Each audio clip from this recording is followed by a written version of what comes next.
Hello, everyone. Welcome to my live, currently streaming to YouTube and Facebook at the same time.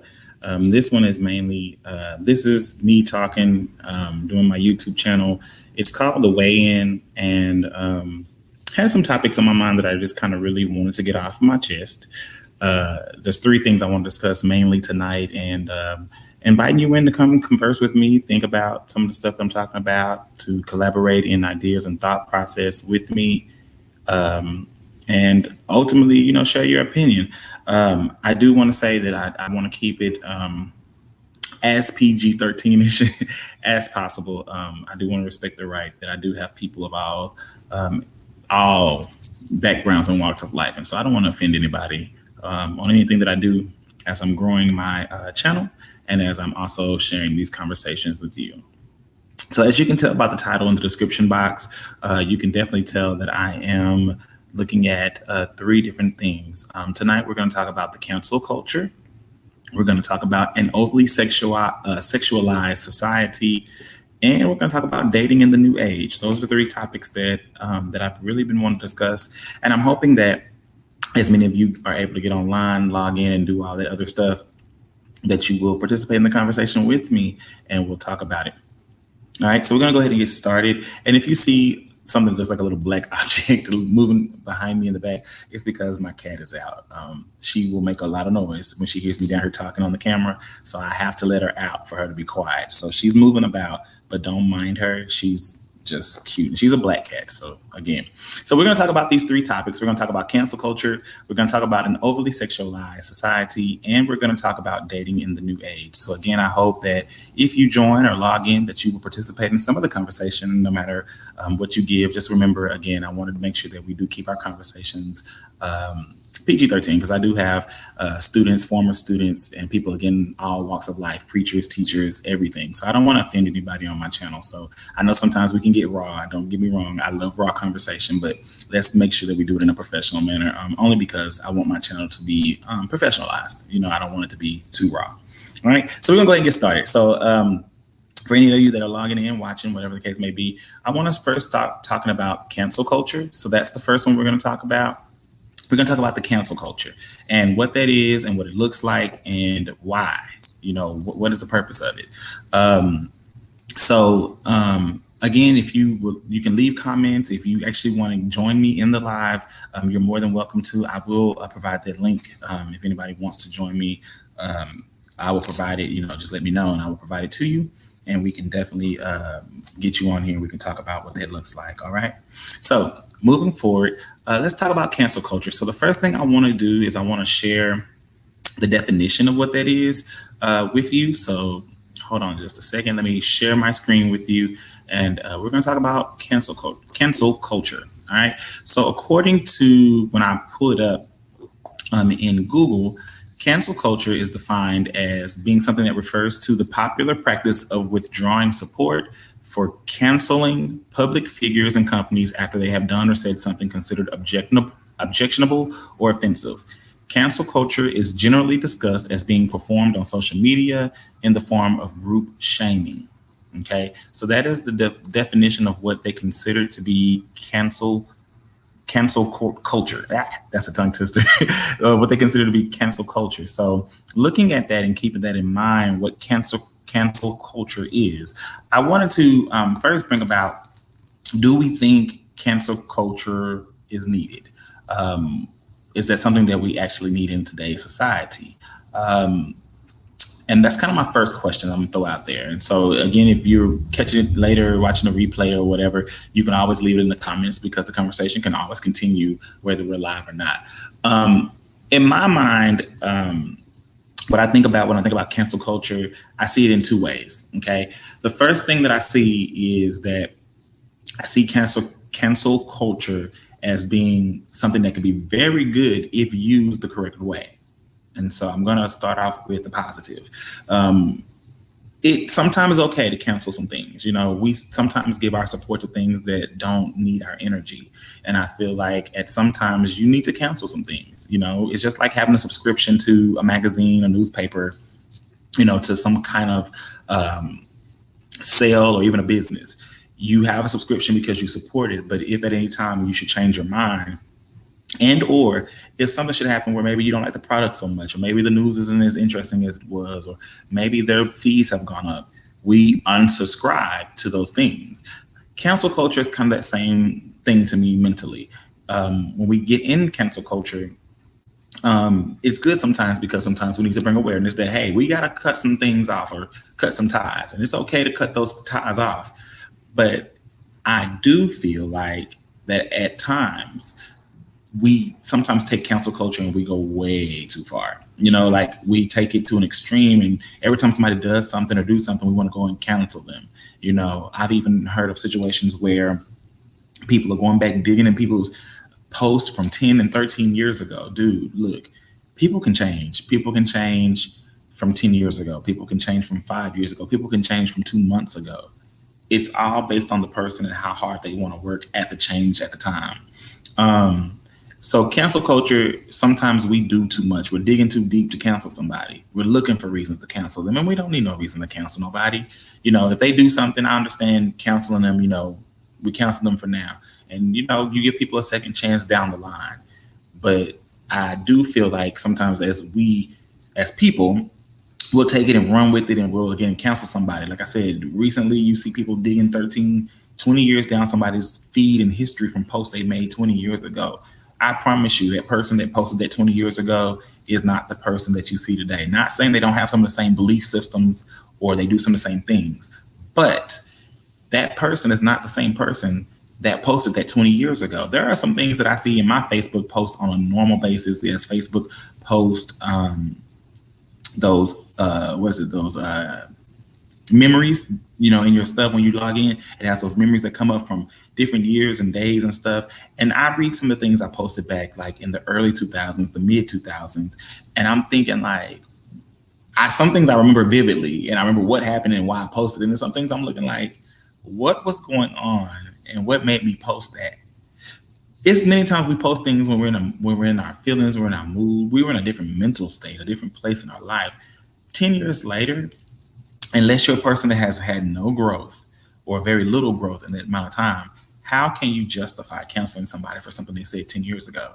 Now, if that person is displaying those same attributes as something that you see, you saw it 10 years ago, then maybe we could go back and justify or even look at that in a deeper state. But I think, again, cancel culture can be very well if we take it and we use it in the right way and cancel those things such as companies, business people who are out there doing things that are not a good look. And again, that cancel culture is only limited to certain things that we would look at. Moving out of that realm, moving forward into a new realm, but we got to stop letting people go and dig what cancel culture is or what they think it's going to do or how that's going to make us feel or whatever the case may be, because we can't go and cancel somebody for something they posted 12 years ago. I'm sorry. That's just my opinion. If you don't agree, share it in the comments. That's fine. But or you can join me live and we can talk about it. I love good, educated discussion. But we can't cancel somebody for something they posted 10 years ago, 12 years ago. And I still firmly say that, in my opinion, because we're not that same person that we were 10 years ago. And like I said, I saw a post come up earlier this week that was like back in 2020 in my memories on Facebook. And I'm just like, the person who posted that is not the person I am today. And it's nothing I'm ashamed of, but it was just the mental state that I was in when I posted that then, and the physical place in life that I was in then. I have surpassed that 10 times fold. And so the person that is here today wouldn't have said that now. But back then, that's who I was. So, of course, I said it the way that I felt it. So again, anybody, if you're on the live, join the live, link at the live, whatever the case may be, or even if you're watching a replay of the live, how do you feel about cancel culture? Do you feel like it's going too far? Do you feel like cancel culture is justified? What do you think cancel culture, how do you feel on the take of cancel culture? And I'm just going to give you a quick second to think about it. I see there's a few people in here, so they may comment, they may not. And again, we read the definition of what cancel culture is. So if you're not for sure, I could always go back and reread that. It's posted here on the side. And I'm going to shrink myself just so you can kind of see it a little bit better, in case you don't know what cancel culture is and you've been like me. You don't get on a lot of social media. So in case you don't get on social media a lot, you may not have heard of it. but I use and pick my social media very carefully. So let's see. Hey, Miss Randall, how are you? Welcome to my live. I'm doing something different on my topic. Oh, y'all, my brother walked in. Y'all, this is my brother, mud brother at that. Hey, bro, it's what to say. Awesome topic, little bro. Ah, thank you, brother. I appreciate it. I appreciate it. I try to think about things that are really on my heart. So I try to speak from the heart. All right. But yeah, if you think of anything, if y'all have any thoughts about cancel culture, and again, you can always leave a comment after I go live. You can always do it. And again, for those that are coming in, I'm streaming this live from my Facebook and from YouTube, my YouTube channel, and I posted it in my description box. So that way you can definitely know how to find my YouTube channel. I don't post a lot. I'm trying to do better. I haven't been great at it, but I'm trying to do better. Because I do like having these discussions from time to time. All right. So again, the first topic I had was just about cancel culture and what we thought. And if any comments come in, I will definitely address them as they come. I don't want to drag out the conversation. And so, needless to say, cancel culture was the first comment that I had, and I just really want to talk about it and how I felt. And if it's needed in society today, I challenge you to think and have those discussions with your family, your friends, whatever the case may be. If you think cancel culture is something that is beneficial in today's society, if it can be a good and bad evil, or if it is something that is not needed. I personally think a lot of times now people are really starting to. We talking about it. I am. I'm starting to think that we take cancel culture way too far. That's just my personal opinion. Like I said, and I gave my opinion on it a few minutes ago. For those who are just kind of filtering in, but I feel like we taking cancel culture too far. That's just my opinion. I think we going in and we're digging too far into people's past. And like I said before, my main opinion is that the person who posted that, if it's recent post, then I can understand cancel culture, and I stand with some of the decisions that are made. And again, my cat is moving around, y'all. So if you see me playing or looking, doing some off-kilter stuff, it's because I'm teasing her. She's right here. You just might not see her in the camera. But but I feel like you see people going back. And I'm gonna throw this out there, and again, I don't watch the news a lot, so I could be wrong in some of my misunderstandings. So if I am wrong, please correct me. I take correction well. But Kamala Harris, not the vice president nominee for the Democratic Party, you see a lot of people, especially the Black culture. I won't say African American, but the Black culture. You have a lot that are in support of her. You have some that are kind of like, she's the lesser of two evils. And then you see a lot of people that are in cancel culture about her, her prosecution rate and her this and that. And I think it's crazy. Okay, I'm gonna send you the link. Let me copy the link and I'll send you because I'm here for it. Hold on. Okay, I'm gonna send you the link to your Facebook page. Give me just a second to get that to you. But yeah, I feel like the people are digging too far in her past. You have to remember that she is a hold on. She is her job was to prosecute. And at the end of the day, that was her job. I don't know what person is going to sacrifice their job. She went to school, she got the credentials to do what she's doing. And now you want to counsel her because she's not doing things in the way that you think are justifiable. And I think that's kind of crazy. I think that is absurd to even think that, she can't prosecute Black people, whatever. Her job was to prosecute. And if she saw within a reasonable amount within the law that her job was to prosecute. Hey, Sip, how are you? We're talking today, baby. We're getting into some topics. But if you think that her prosecuting Black people is something that's not correct because she did it and her rate was high, well, we don't look at the details. Look at the details. Look at the circumstances. Don't ever assume just because she did something some years ago, she had to do what she had to do within the amount of time. Now, if you feel like she's done some excessive things and you have documentation to prove that, then fine. Maybe I can stand behind your reasoning for counseling her. But I know there are a lot of people that want to counsel her and don't know much about her just because she's prosecuted Black people and did whatever. Well, that's her job.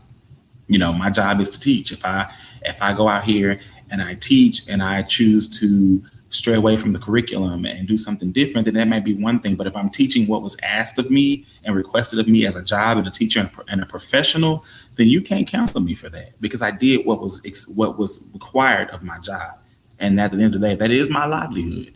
I just think we got to think some things through. I think people are quick in to jump in on some stuff, and to just jump in on a trend. Council culture became a trend, like a lot of things do, and people definitely want to trend themselves out. But I'm not here for that. I'm sorry. That's just me personally. I'm not here for it. I don't stand with it. And I think we need to think about cancel culture in a whole new way, and use it for the right purposes. And again, I say, if it's used correctly, it will be very beneficial. But used incorrectly, and you can definitely see the detriment of what could happen, as people are canceling people for no reason. And I think it's stupid. That's just me. I think it's stupid. I'm waiting to see if it's gonna let them in. It should. I think I did everything right. Did I send it right? Let me make sure I sent it right. Uh, yeah. Okay. Okay. Yeah, I sent it right. Oh, there you go. All right. Hey, bro. What's going on, little brother? Not much. Hey, you grew your hair out. Yes, sir. Yes, sir. How are you doing? Man, I'm doing good. Man, this is a great topic you're talking about, man. The whole cancel culture thing, I think, is, me personally, I don't think it's beneficial for society. I think it's just another way to tie people to their past and not accept the fact that people can evolve. Especially because most of the people that are passing this quote unquote judgment for cancel culture have the same issues. The only difference is the platform. You know, it's almost like people who expect celebrities to give up all of their money to help the poor when you ain't giving up your money to help nobody. Right. But because their platform is bigger and because they're more seen out front, and you expect them to live up to a standard that you yourself don't even live up to. And this whole cancel culture thing, my question to the whole cancel culture is, what gives you the right, the ability, or the authority to cancel anybody? You're right. How do we decide who we gonna cancel and who we don't? Because at the end of the day, it's a matter of opinion. It's conflicting opinions. Well, I'm gonna cancel him because I didn't like what he said. How many times have you not liked what people? Have people not like what you said? Right. It's a trend, and I'm gonna put up this right here. Cipriano. She said people in general are very judgmental. What hurts everyone as a society is their history and what they are taught. What do you think about that? And good point, Cipriano, by the way. Good point. People are very judgmental. What hurts everyone as a society is their history. See, my thing is, and I completely agree with what she's saying. People in general are very judgmental because a lot of the judgment that is passed is based on history, based on how you grew up, based on your morals, based on your values.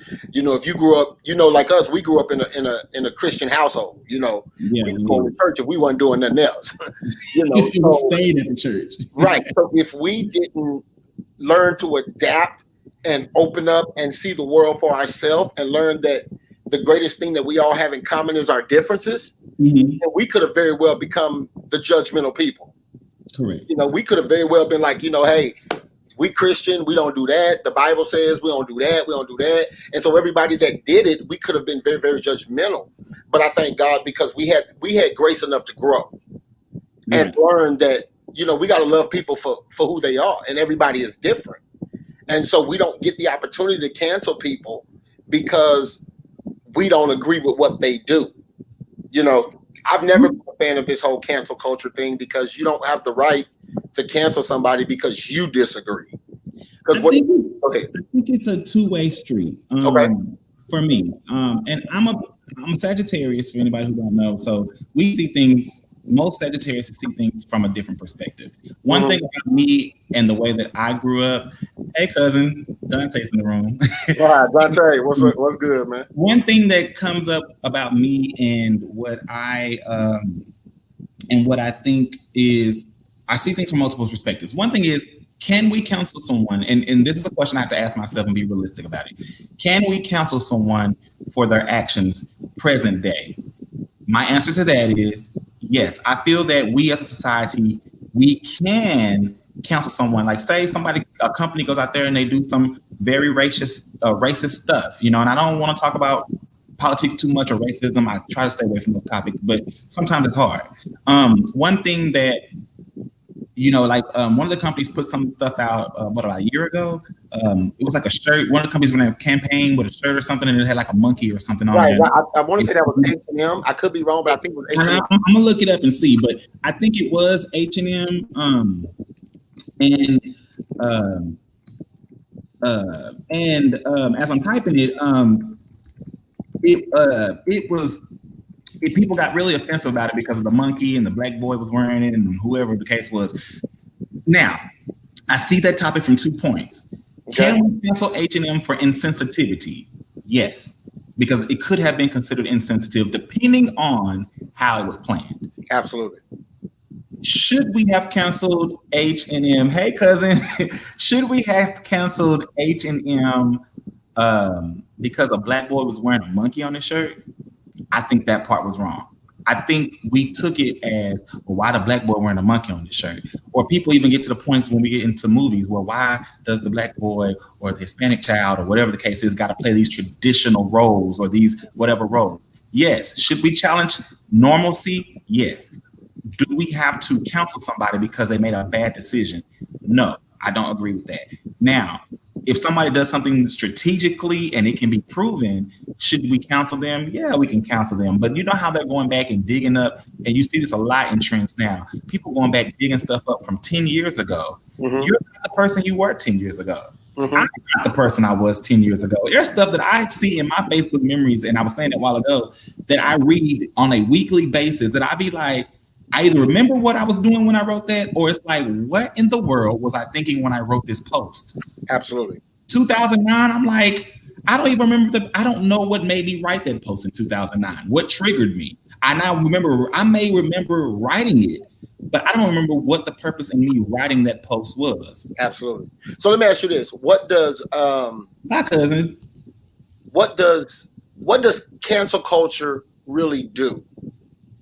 so Like for the people that are watching, because we can. I mean, we can have a cancel culture, but what is the purpose? What does cancel culture really hope to accomplish? So here's the definition that I shared a while ago. All right. And cancel culture, again, cancel culture refers to the popular, let me look at it from my regular screen because I'll be got blind. Cancel culture refers to the popular practice of withdrawing support for counseling public figures and companies after they have done or said something considered objectionable or offensive. Cancel culture is generally discussed as being performed on social media in the form of group shaming. So, in a sense, my take on the whole situation is cancel culture is a group of people, Black Twitter, Black Instagram, whatever other cultures and groups you want to put it in. I'm just going to say Black because I know Black Twitter has been on attack mode in a lot of ways. And not a bad thing, but sometimes overly done. Okay. Absolutely. But you don't like somebody, you go and you ready to cancel. Don't unfollow, unblock, undo. Like now, I watch a couple of YouTubers on YouTube that I like their platforms. Do I agree with everything they say? No. But I do like their platforms. But one of the things on one of the YouTubers that I've seen on this whole cancel Bravo, you know, boycott Bravo, which is still cancel culture. And because they feel like Bravo is playing the race situation with some of the Black shows, you know, like they say, Real Housewives of Atlanta is definitely gets way more views than whatever the Kardashian show is. And so they take that the housewives get paid way less, but they bring in way more views. And so they cancel culture. They're like, they're not being fair. Bravo's doing some shady stuff. And true enough, if you go back and factually check, are they wrong in what they're saying? No. But are we going to cancel the whole culture because you're boycotting it because they haven't stepped up? My thing is now, in 2020, why are we just now fighting some of these fights? And this is the question I had with some people in the last week or two. Some of the fights that we're fighting now, we could have been fighting for a while. Mm-hmm. And I'm not saying just black people, I'm saying people in general. But we as a people in general could have been picking some of the battles. One thing I asked some of my teacher friends, and I'm gonna let you talk after this, is why is it just now? And I hope I'm not offending nobody when I say this, but why is it just now that we're getting provided Lysol and sanitizer and Kleenex in our schools when I've been needing this stuff for years? Mm-hmm. This is stuff that I've spent hundreds of dollars each school year to provide for my students during the cold and flu season, tissue, Kleenex, sanitizer, because I know that they don't wash their hands properly in the restroom. And when you enter my room, I will squirt you with some sanitizer. And that's just the real talk. Absolutely. And you need paper towels and to wipe down my desk each week, or even depending on cold flu season, maybe daily, to spray down and disinfect these desks because they eat on them, they sleep on them, they drool on them. It's so much going on them desks. That's nasty. But now, because of the pandemic, we're bringing attention to something that's been there all along. What's the purpose of that? I think, trouble breeds hidden agendas. Because if you notice, a lot of the things that we're doing now as a country, all of a sudden, all of these resources are accessible now that there's a pandemic, now that we're forced to implement these resources. But when the pandemic was not here, then these resources were hard to, quote unquote, hard to come by. Correct. I think with the whole Bravo situation with the Real Housewives versus the Kardashians, like you, I see it two ways. I feel like you should level the playing field. I agree. However, those are also two different networks, number one. And then you sign your own contract. Correct. So my issue is, if you have an issue with how you're being paid, keep in mind, you signed the contract. Correct. So whatever contract you signed, that's what you accepted. Because they didn't force you to sign the contract. Negotiation plays a big part in it. You know what I'm saying? You said what? Negotiations definitely play a big part. Because at the end of the day, people will never pay you what you're worth. They'll pay you what you negotiate. Correct. And so at the time, that's what you negotiated. That's what you got paid. So if I sign my name to a contract that I feel is beneath my worth, I don't get to complain about it because somebody else signed a contract that was more money than me because I voluntarily signed that contract.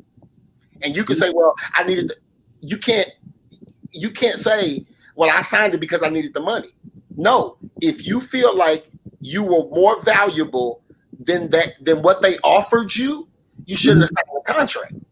Right. But you chose to sign it. Now, like I said, on the flip side, I totally understand in leveling the playing field, making sure that, there's equal opportunity across the board. But in this particular situation, I don't think it's, me personally, I don't think it's a racial issue.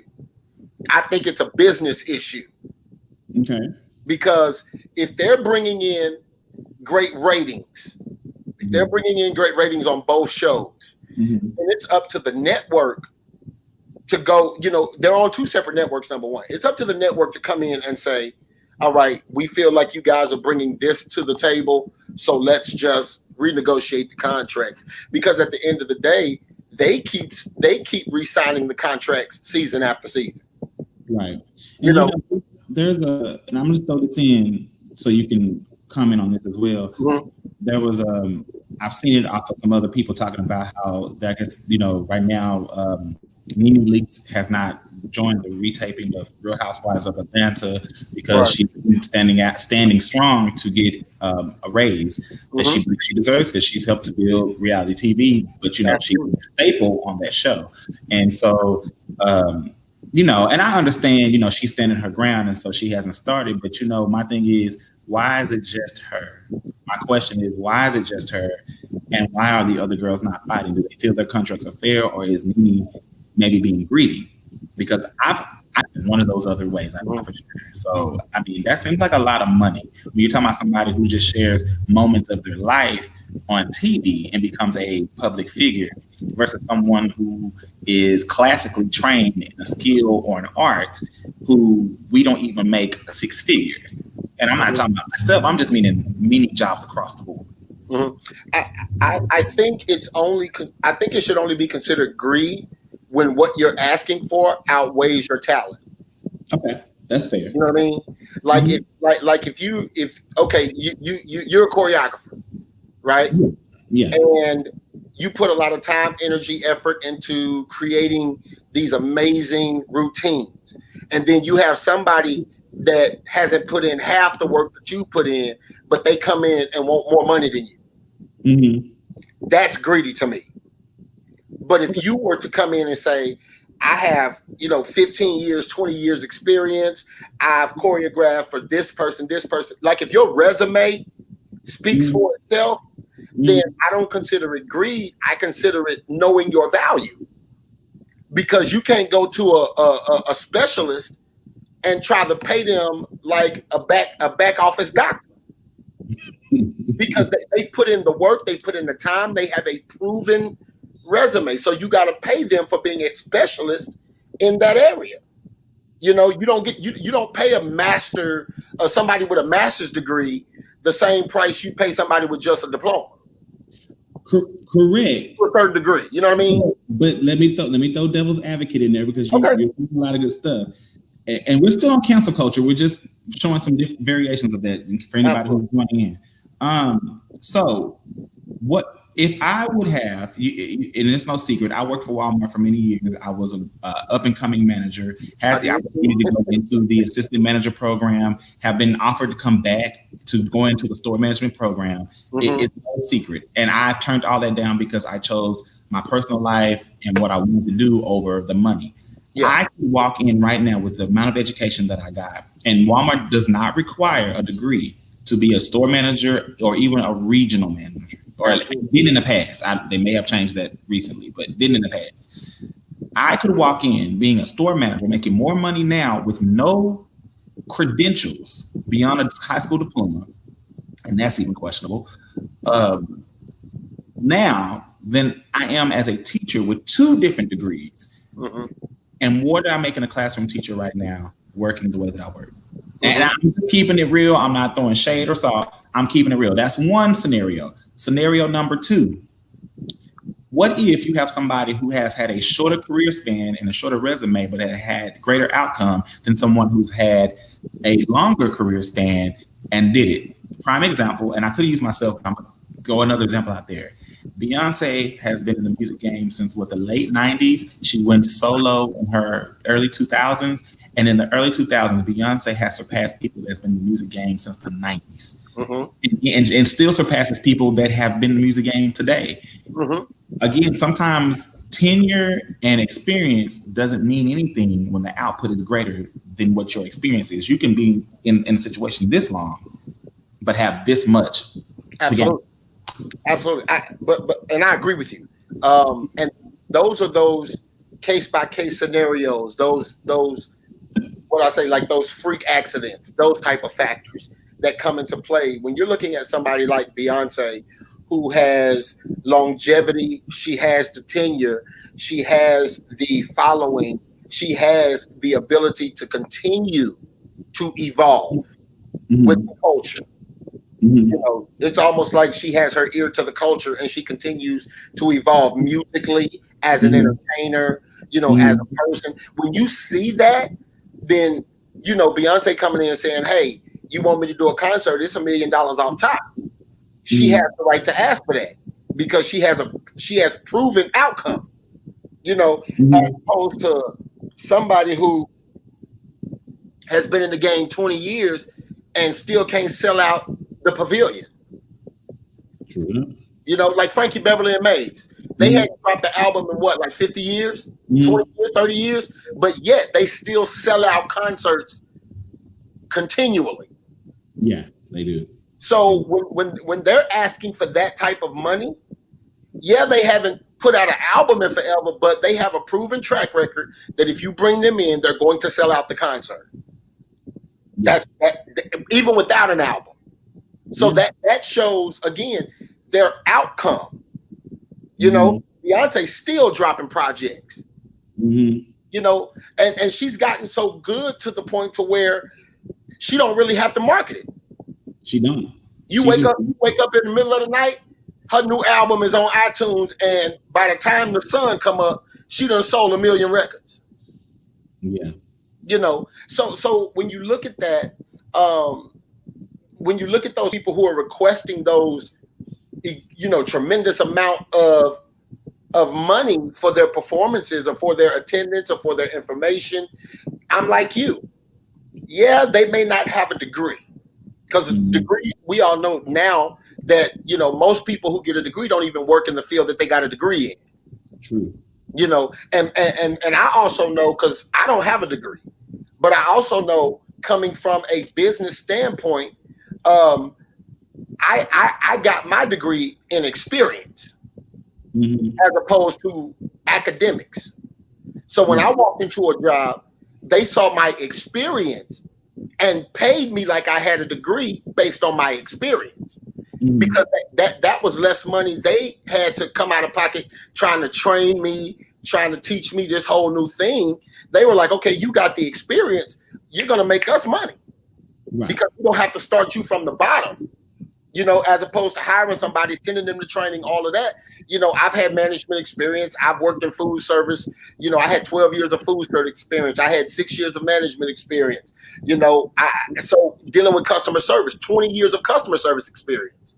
So when my job, you know, and that's why most jobs say you need a degree or equal experience or verifiable experience. Because it doesn't mean you're going to be the best at the job. It just means that you're educated to do it. Exactly. And I definitely understand that. Because one thing I learned about going to college, and hear me, I've been in college. I have nothing against education at all. I think anybody that can go to college should go to college.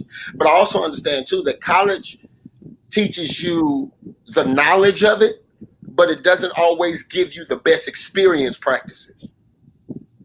Yeah. You know, like being a nurse, you go there and you learn, but you don't really get that experience until you hit your clinicals. And then once you get to your clinicals and you're in the hospital room, you're in the surgeries, and you're participating in the surgeries. It's in those moments that you get the experience to match the education. Right. And most companies, especially now with things being so tight, their thing is, we can always give you the education. We just need to know you have the experience, so it isn't such it isn't such a hard transition into whatever position that we're putting you in. Right. You know, but again, back to the original question that you had, or the original topic rather. I think it's a matter of knowing your worth and then deciding what you accept as your determined value. So if you feel like the Kardashians make more money than you, and you're worth, you can bring to the table what they bring to the table and more, then I don't consider you being greedy if you can prove that you can match that. But if you can't, and then you asking for $1 million an episode, you are kind of being greedy. Right. I think a lot of it too also deals with, like you said, you brought up a good point. They are definitely on 2 different networks, which could also mean 2 different budgets. The money is different. The budgets are different. Absolutely. And we have to understand that. You know, sometimes we're so happy just to get the TV, the show, the deal, whatever. We forget, you know, we're happy with what came at the beginning because it was a humble beginning. But then when you get to a level, you want to be equal, but we can't be equal because we're not even on the same platform. Absolutely. We can fight for equality, but sometimes you got to be on the same platform, period. And Bravo and whatever network the Kardashians are on may not be on the same platform. They could be sisters companies. I don't know. I don't know any of that, so I'm not going to pretend. But absolutely, are there companies even on the same platform? That's going to be a big part of that part too. Absolutely. Right. And you know what was the good example about being on the same platform was when Monique was with was in the thing with Netflix because of Amy Schumer. You know, and Monique was saying, hey, Now we are on the same platform, and I can bring to the table what she brings to the table. So that fight was justifiable, and if I'm not mistaken, they finally came to an agreement, and Monique got her special and the money she won. She did, but we, and I'm gonna let you finish, but we definitely prematurely judged Monique as a culture and as a society. She was very much prejudged because the same fight she was fighting just less than a year ago is now a fight that you see many people fighting. Absolutely. And people didn't understand it because it was her by herself. Now you see many people coming out saying those things. And again, that was that cancel culture. They were ready to cancel Monique. She's crazy. Monique crying wolf. She's crying this because she called out people that you didn't think. She called out the big bad wolf. But why?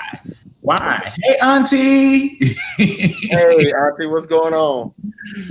And so it was like, she cried out the big bad wolf. And it's Absolutely. like, people was, she called out Tyler Perry. She called out Oprah. They're human. I think we want to give godlike status to people that don't deserve it. And that's personally my opinion. Your title is your title, and you are who you are. Absolutely. But if Beyonce was to come sit in my house right now, I am not going to take a picture of her, and I'm not going to freak out. Why? Because she's a human, and I appreciate her as a human before I appreciate her as any idol figure that we give her. Now, everybody in the world knows I love Fantasia to death, and she's the Beyonce status for me. But if Fantasia said, Fantasia is the queen of all. Okay. If Fantasia came and knocked on my door one day, would I be geeked? Yes. Would I probably shout at the doorstep? Yes. But am I going to take pictures and put it all over I've been to several Fantasia concerts and make most of them when she comes to town. But I'm not posting constant pictures of her like that. Absolutely. Because I love her as a person. I don't idolize her. It's two different things. See, for me, that would be Brandy. Oh yeah, I love Brandy too. Just because of her vocals and her vocal arrangements, even this B7 album, she's smashed. She's smashed. But my favorite album of hers all time is Full Moon. Because Full Moon. Her and Dark Child and the vocals, it was crazy. But I think Full Moon has gone down as her favorite best album. She would be the one person that if I saw, I would probably fan out. I mean, again, I think we all get excited. Yeah. But there's a difference between an excitement and passing out, having those Michael Jackson experiences you used to hear about all the time. Like, yeah, that's crazy. You are idolizing this guy, and the Bible talks about that. Christian or non, it talks about idolization. There's a fine line between. My thing is, it's too expensive to be passing out. I got to stay. I got to watch the whole show. Right. I got to pass out. But again, I think cancel culture also is opinionated, overly opinionated. It's a trend, definitely. Because you cancel people because you don't like what they do. And the thing is, we're canceling them over stuff, again, that we ourselves are not doing. Right. So most of the people who are commenting don't have the rank or the authority to cancel anybody. But because it's a trend and because it's easy to hide behind your Twitter fingers, because you're on a different platform, ain't nobody calling you out about what you're not doing.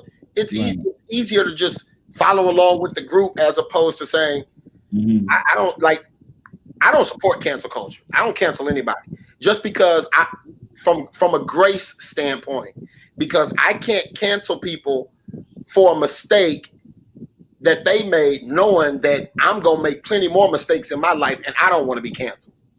I think Hold on.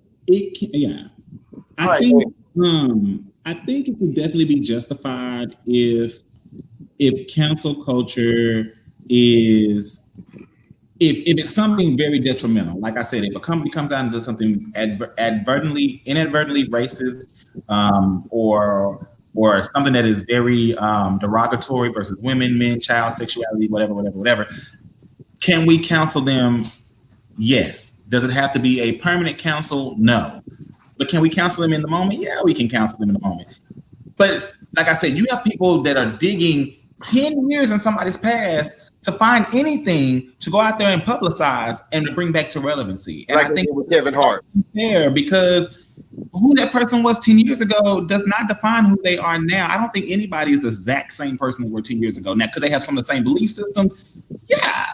But to say, oh, well, here's Kamala Harris, and this is what she did 10 years ago as a prosecutor. That was her job, and that was 10 years ago. That woman had. My thing with the Kamala Harris thing is, and I totally agree with what Ricky Smiley said about Kamala Harris. He said, show me some proof that she locked up innocent black men. Right.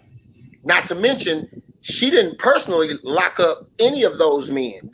There were a lot of other factors involved, like assistant district attorneys, assistant prosecutors, all of that stuff. So show me a trend where under her leadership, consistently, she was locking up innocent black men. Now, if this your cousin, your third cousin, your fourth cousin, your brother, and he done shot 16 people and raped 8 people and robbed 12 people, and then you like, well, she locked up black men. Well, if he committed all those crimes, he needed to be locked up. Right. So if you're going to cancel her on locking up innocent black men. Right. And I'm almost positive black men wasn't the only men she locked up. Oh no, she wasn't. They're just holding her, and we do as a culture. Hold on, real quick. I'm gonna look up the Amazon T-shirt, Miss Randall, but the one that I'm talking about, it was H&M. I'm gonna show it in just a second. I'm gonna show a picture of it in just a second. But I will look for the Amazon one too, because I don't think I didn't see the Amazon T-shirt. But I know H&M had one, and I found it too. So I'm gonna show it in just a second. I know H&M had one. I think Gucci had one. A lot of people had them, but I'm gonna show the one that H&M only because I remember H&M did it. And again, I'm not downing H&M. I'm just showing some of the things that were controversial that people wanted to cancel H&M for. They didn't happen, but of course they tried. Well, see, with H&M, it was just in my opinion, it was bad timing. Yeah, because if that shirt would have been shown at any other time in our society, nobody cared. I mean, a few people would have cared, but the overall consensus wouldn't have been no major issue. But because of the sensitivity and the timing of everything, it just highlighted it. Right. And I'm gonna go ahead and get that one pulled up. Okay. You can continue, finish your point. I'm just gonna go ahead and So again, I think cancel culture is based on others' preferences, opinions, and all of that good stuff. I don't like this, I do like this, I don't like that. But we've got to be careful, I think, with cancel culture, because we could fool around and cancel somebody who has behind the scenes done some major things. And just because in the forefront, we see it a different way, then we're ready to throw them away. And my thing is, and excuse me, at the risk of sounding over religious, where does grace come in at? Right. Where does forgiveness come in at? I mean, why do we expect them to be perfect? Now, there's a difference between intentional stupidity and then just ignorance. Right. And if you can look at somebody and say, no, they're mentally not well, so I get why they act like that. That's one thing. But then when you're looking at somebody who has intentional stupidity, that's a whole. Now, those people, we can cancel them all day long. I personally, again, I don't really follow the whole cancel culture trend, because I just think it's the world or people taking judgment into their own hands. But if you were the source or the focal point of the cancel culture, you would feel a lot different. It's easy when you're in the crowd. It's different when you're the ones the crowd is after. Right. So that's my 2 cents about that. It's just weird, because I feel like our society is a society of trends, and I feel like we are very, very much showing how weak-minded we are as people, because we follow every trend. Somebody puts out a dance challenge, and now everybody has to do the newest dance challenge. Somebody puts out these challenges, the stupid challenges where when they first started, you would put alcohol on yourself, set yourself on fire. And I'm just sitting there looking like, y'all are really doing this. Like, where did stupidity not kick in? Like, this is stupid. Some of y'all getting 3rd degree, 1st degree, 2nd degree burns. Follow a challenge and a trend. And I'm like, Okay, it was funny when that person did it, but it doesn't mean 3,000 or 3 million more people need to do that challenge just to get likes. And that's a whole nother topic I want to bring up, not today, but Yeah, just we got to talk about that. of likes and being followed Mhm. and when did we become a culture of likes define who you are and your worth? And it doesn't, because anybody can be a celebrity today. Instagram celebrity, TikTok celebrity. It don't make it no better. I think it's the need for attention in a world where now attention doesn't require you to have any real talent. Mm-hmm. You know, uh, we live in a society now where in order for you to be famous, you don't necessarily have to have any real talent. You really just have to have the type of personality that people are drawn to, whether True. you have talent or not. True. Just like if you look on Facebook, we have these different people who have 8,000, 9,000 I mean 8,000, 9,000 viewers, but you can tell that they are mentally deficient in a way. Mm-hmm. You know what I'm saying? But you look at and of course I'm not speaking negatively about any of these people, but I just want to prove a point.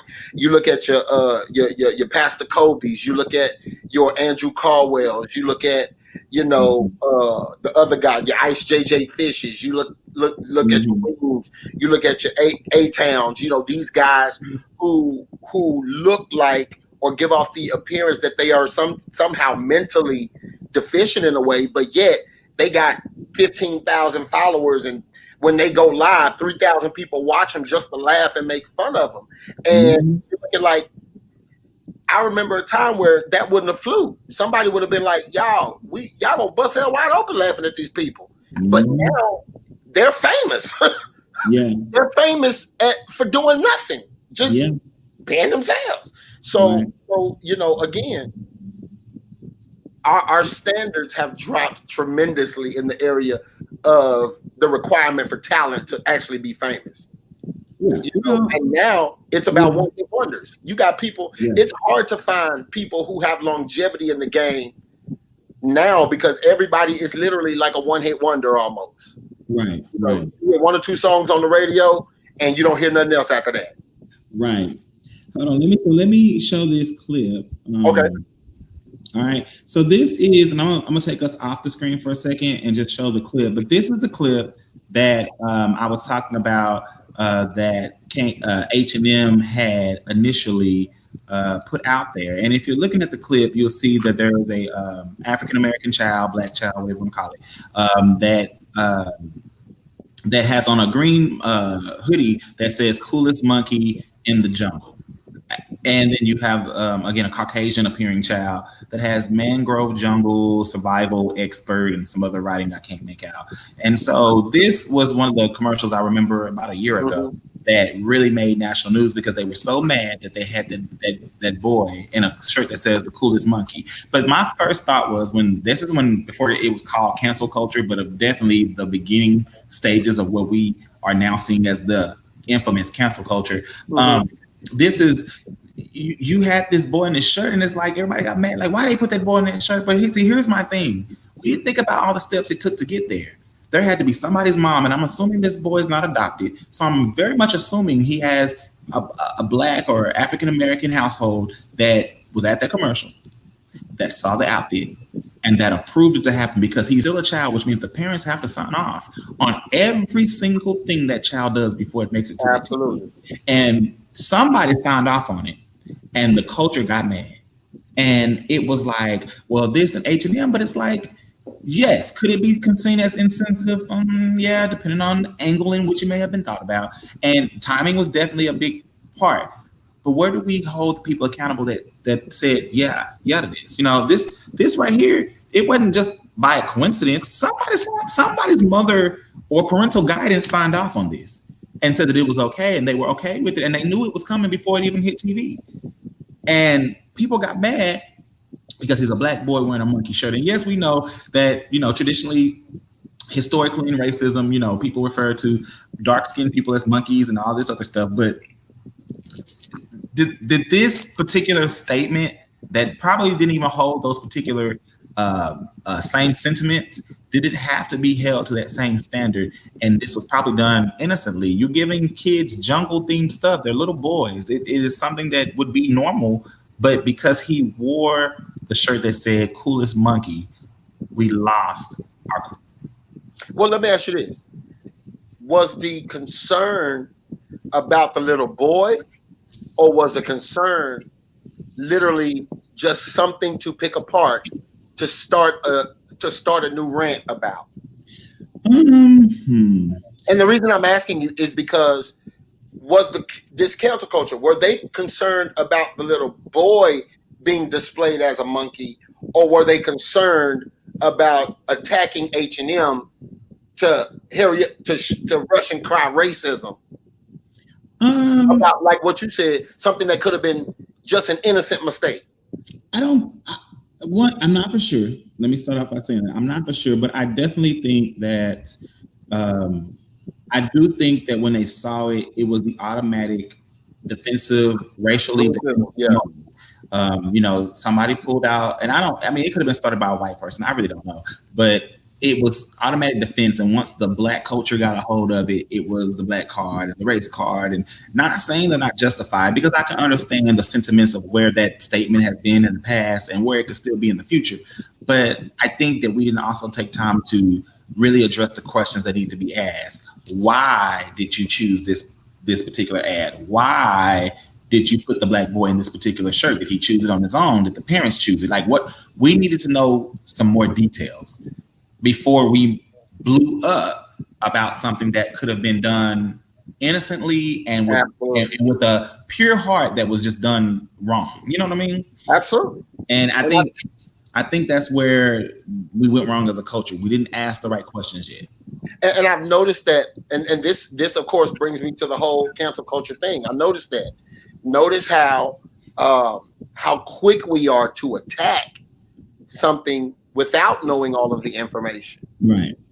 Like if you're going, like my thing is, if you're going to cancel someone and you have proven evidence on why they should be canceled, because we've asked the right questions, we've made an informed decision, I got that. But just to say they're racist, I don't like that, I'm canceling them, when you don't even know the whole story, right? You can't execute them without knowing the whole story, because then you end up becoming the very thing you hate. Right. You end up becoming the executioner without them having a fair trial. Right. And how come it's okay when the culture feels like it's okay, but when it's somebody else, it's like, no, they need a fair trial. So you can't be the pot calling the kettle black. We got to level the playing field all the way around. So if we're going to cancel someone, let's make sure we cancel those who are truly a detriment to the culture, not someone who made a mistake regarding the culture. Right. And I think and I'm gonna switch to our next topic. Okay. I think that we as a people, and I mean as a nation, as Americans, we definitely need to slow down and think for ourselves. And we need to also ask questions before we just assume. Now, I'm not saying don't go with your gut feeling. I'm just saying before you jump on the trend and post stuff and go ham on all these people, I definitely think we need to ask the right questions, because sometimes we get up in arms and we have a belief because this is the way it's been and these are historical things that have done, and we go left not knowing all the details, and sometimes we get egg on our face as a society and as a nation, and we need to slow down and just think it through, ask the right questions first, demand some answers, and then if you don't get those answers, or if the answers come out to be what you suspected, then go ahead and maybe go on your council parade or whatever. But definitely we need to slow down on the council culture. I think it's gone too far. And I also think it takes our attention away from the real issues, right, that we need to address as society. Like, while y'all worried about canceling people, while we're worried about canceling Kamala Harris, can we cancel those people who want to be a part of cancel culture but didn't vote? Talking about it. So my thing is, while we're focusing on, while we're so quick to jump and cancel somebody, let's have that same energy when it's time to get out and vote. Mm-hmm.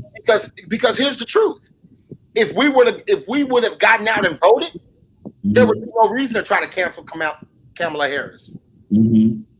But because thousands upon thousands of us spent more time on Twitter and Facebook than we did actually letting our voice be heard by voting, we got our priorities twisted. And I'm gonna say this till the day I die: if you don't vote, you don't have no voice. Yeah. You don't get to talk and complain about what the candidate is doing or not doing because you didn't vote. So if you didn't vote, shut up. Right. I think we hold people to, and like I said, I'm gonna wrap this up. But I really think we hold people to a impossible godlike standard. And I said that before, and I'm gonna say it again. You know, we think that the president and any of these people that are in politics and political office are supposed to be of a certain stature that they'll never measure up to. They are not God. They are not perfect. Every saint was a sinner, and every sinner has, every saint was a sinner, and every sinner has a past. I think we have to keep in mind that these people have past, and you're going to see some ugly. The question is, are they the same ugly that past presented, or have they changed and learned from their past? Because we're all making mistakes on a daily basis, and we're all learning from the mistake. Some don't, some do. But we have to understand that these people will never be the perfected person that you think should hold an office. And you have to pick who represents your political views, your platforms, your policies, your needs, and you vote for that person who will closely as get us to what you believe is correct. And that could be independent, Green Party, Democratic, Republican, whatever you believe. Because again, your voting is what you believe, but who's going to represent you the best and what you believe we as a country should be, or as a society should be. I think people get very twisted and hold them to an accountability that these people are never going to reach. And then we quickly want to tear them down and go into for the kill. And you see the media do it. And that's another thing. You got to stop letting the media play, y'all. I have pulled myself from media because, and I majored in political science, and I don't watch it because I see how it's twisted. I see how it's done. And I think people need to be strong enough to say, hey, I can't believe everything I hear and see. And sometimes let me stop and let me go research, because I hear stuff all the time. And if I don't know anything about it, I go read, I go look for stuff. I go pull articles and things that are government, things that are considered public. And I go find out for myself and make my own opinion about it, because we take somebody else's opinion and we run with it and do no research about it. And that's why a lot of us get played. Absolutely. I mean, it's no secret that the media controls 90% of the narrative, if not more than that. They control the narrative. They tell us what they want us to think, and it's up to us to do our own research and do our own homework. And you can't depend on the media as the be all end all, the facts, because the media is filled with over embellished issues or facts, or it's not even facts. It's just somebody said something and people started sharing. I remember Facebook did this survey years ago where they were posting like little fake things just to see how fast it would spread and how people would start sharing it. Like even with those, if you see those news links that pop up, and then there's these stories like, today Brandon shot 18 people outside of a Walmart on Westmoreland, but then it's like ABC 123 Funny News, and without people even paying attention to the link, they started sharing it. Boom, boom, boom. So now the link has 30,000 shares, but it's fake news. Right. And people need to know how to understand what is it. Exactly. People have to know how to discern their own truth and how to actually pay attention and read for themselves. Yeah, that's it's called satire media. That's what I was trying to get a word, but satire. That's what it's exactly. Called. And it's easy. So it's like media takeout. It's like World Star Hip Hop. It's stuff that people can just say, "Oh, let me create this," and then people will run with it. And we have to. I think we've gotten away from really doing our own research and doing our own homework about certain issues. Right. Because this whole cancel culture, with the female vice president running mate. Number one, that's history in itself. Okay, so we're trying to cancel her, but she just made history. Well, don't forget, you did have women that came before her. I want to say Barbara Jordan, Shirley Right. Chisholm, definitely. Right. And I want to say there was another one, but I know those who definitely have ran for president or a presidential office at one point. Absolutely. But again, in this particular day and age, that's a history moment. Yeah. And we're trying to cancel that history moment. Yeah. Because of something that somebody said, but nobody has produced any documentation validating that claim. Right. Right. So we're canceling her over speculation, not over truth. Correct. Now, if she did do that, okay, I'm all for it. Whatever y'all want to do, y'all do it. But if she didn't, because you mad because she locked up your cousin Tutu, but he robbed 7 liquor stores. Well, that's what she's supposed to do. That's her job. and that's what it boils down to at the end. It was her job. Did she do her job right? Regardless of whether they were black, white, Hispanic, red, purple, whatever. Did she do her job? Right. Because you can't get mad if she did her job. Right. Because her job is to lock up criminals regardless of their race. Mm-hmm. So I can't get mad because she locked up my cousin if my cousin did it. Like, that's the thing about our culture that kills me. We'll walk around with a shirt that say, free Pookie, but Pookie shot 17 people. Right.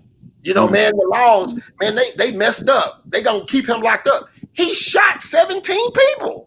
He need to be locked up.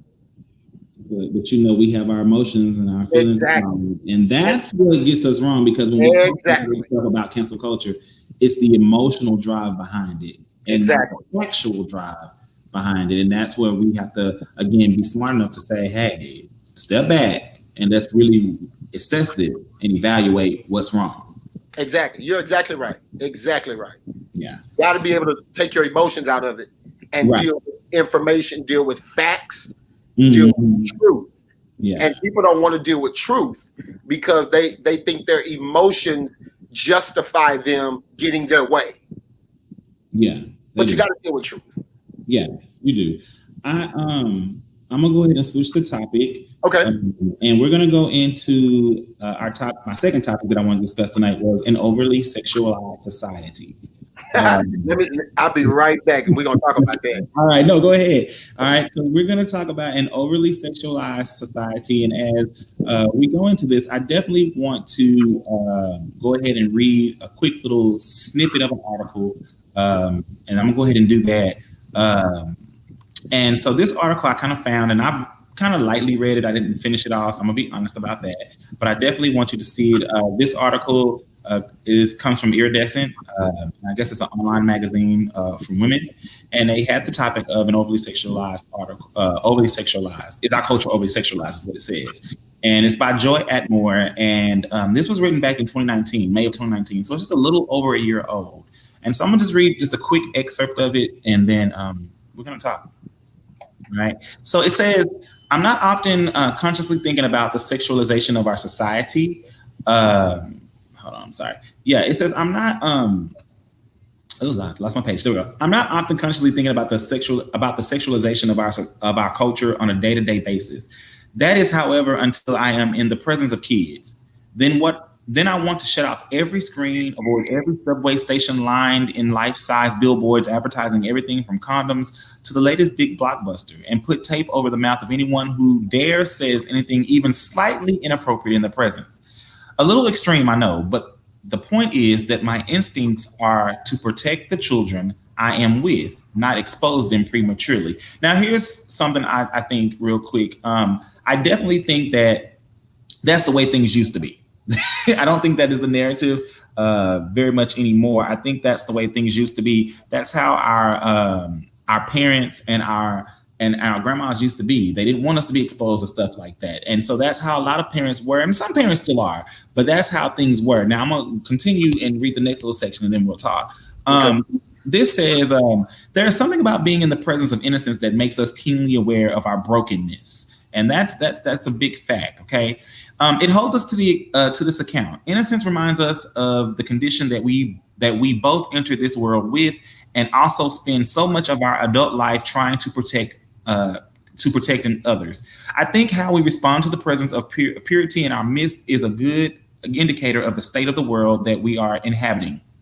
All right. And then I'm just going to quickly give this example. So she says, for example, there is currently an advertising campaign for love condoms that is plastered all over New York City.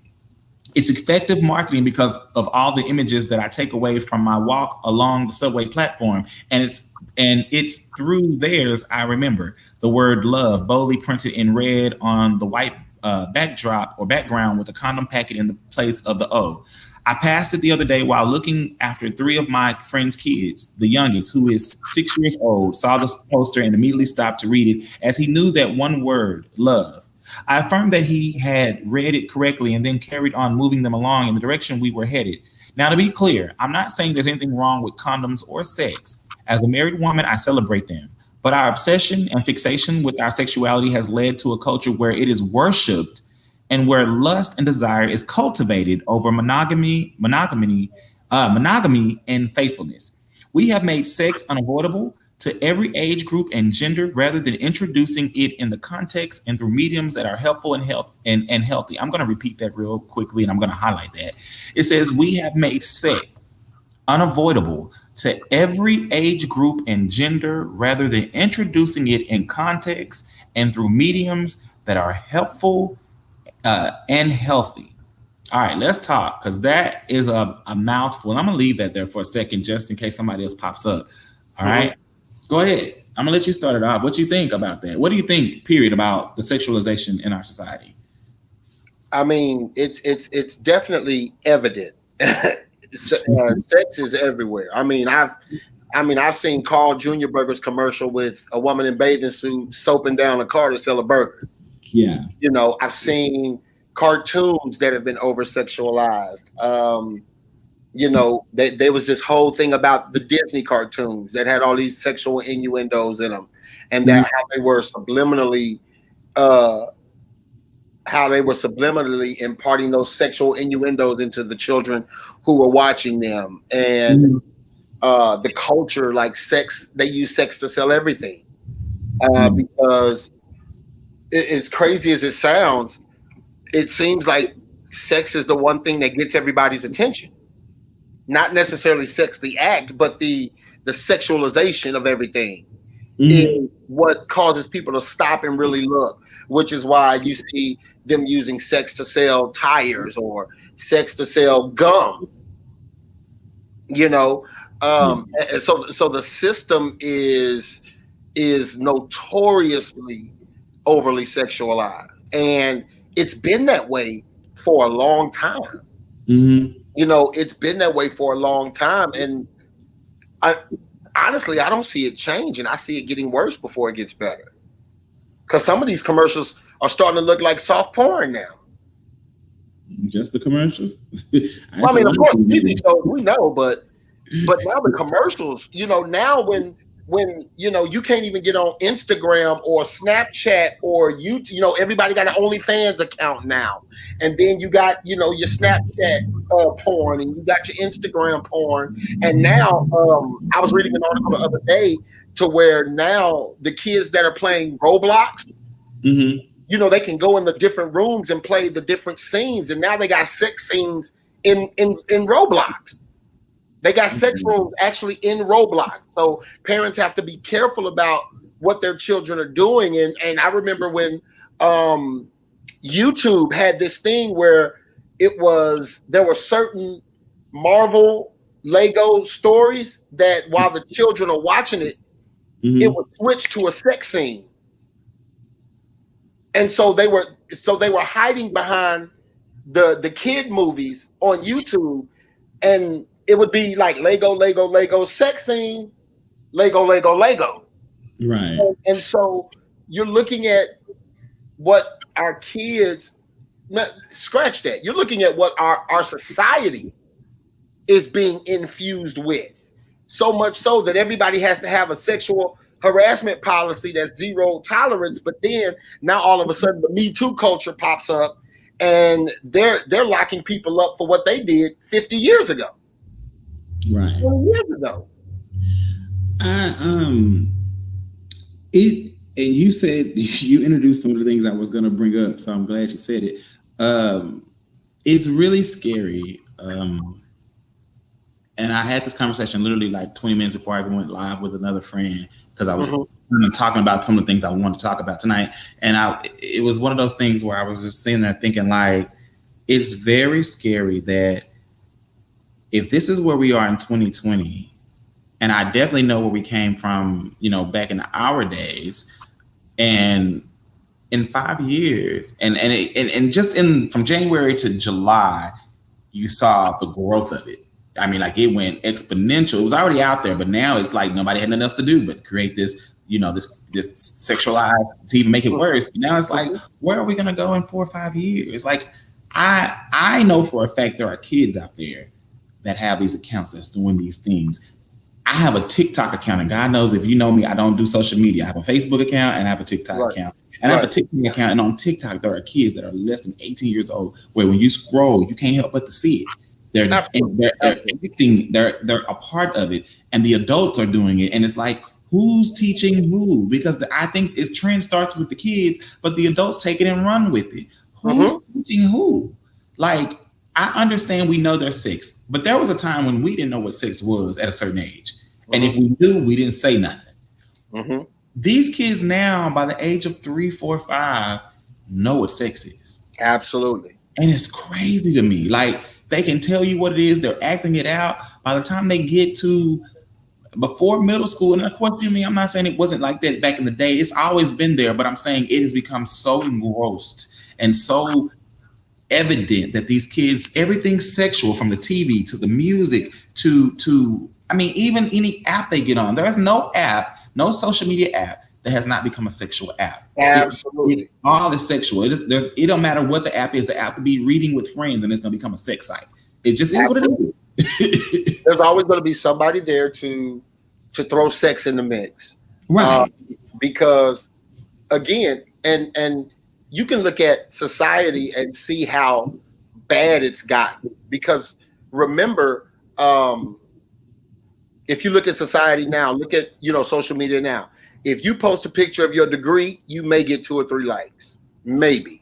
You may Right. get a few people to say congratulations. Right. But you post a picture of yourself in some tight jeans and some heels and your cleavage out, you're going to get 150, 300, 400 likes of Right. people that have never liked your stuff.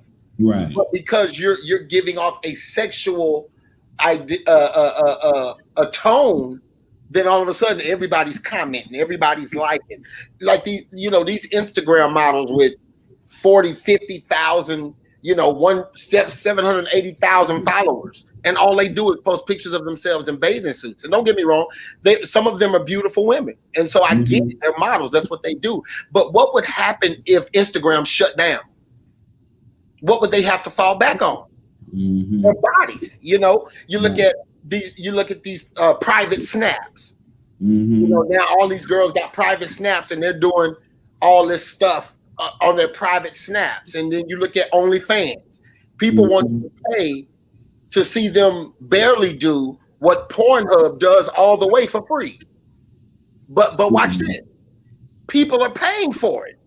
They're Mhm. paying $30, $40 a month to watch this girl talk to them with just her bra on. Mhm. When you can go to Pornhub and watch a whole movie. I think So it's it's weird. I think it's the fact of you know how back in the day you always hear the phrase "men love the chase," and I'm not saying it's just Uh-huh. men. Men love the chase. When it's Absolutely. something you can easily have, it's like, okay, I can have that. It's no fun. But when I have to chase it to Hmm. get what I want, it seems like it's more intriguing. And I think that's what happened with our people. People are paying these people to see them because one is it's the fantasy, but Absolutely. two, it's the chase. I can't just see it the way I want to. But okay, I'll pay $5 to see that. Yeah.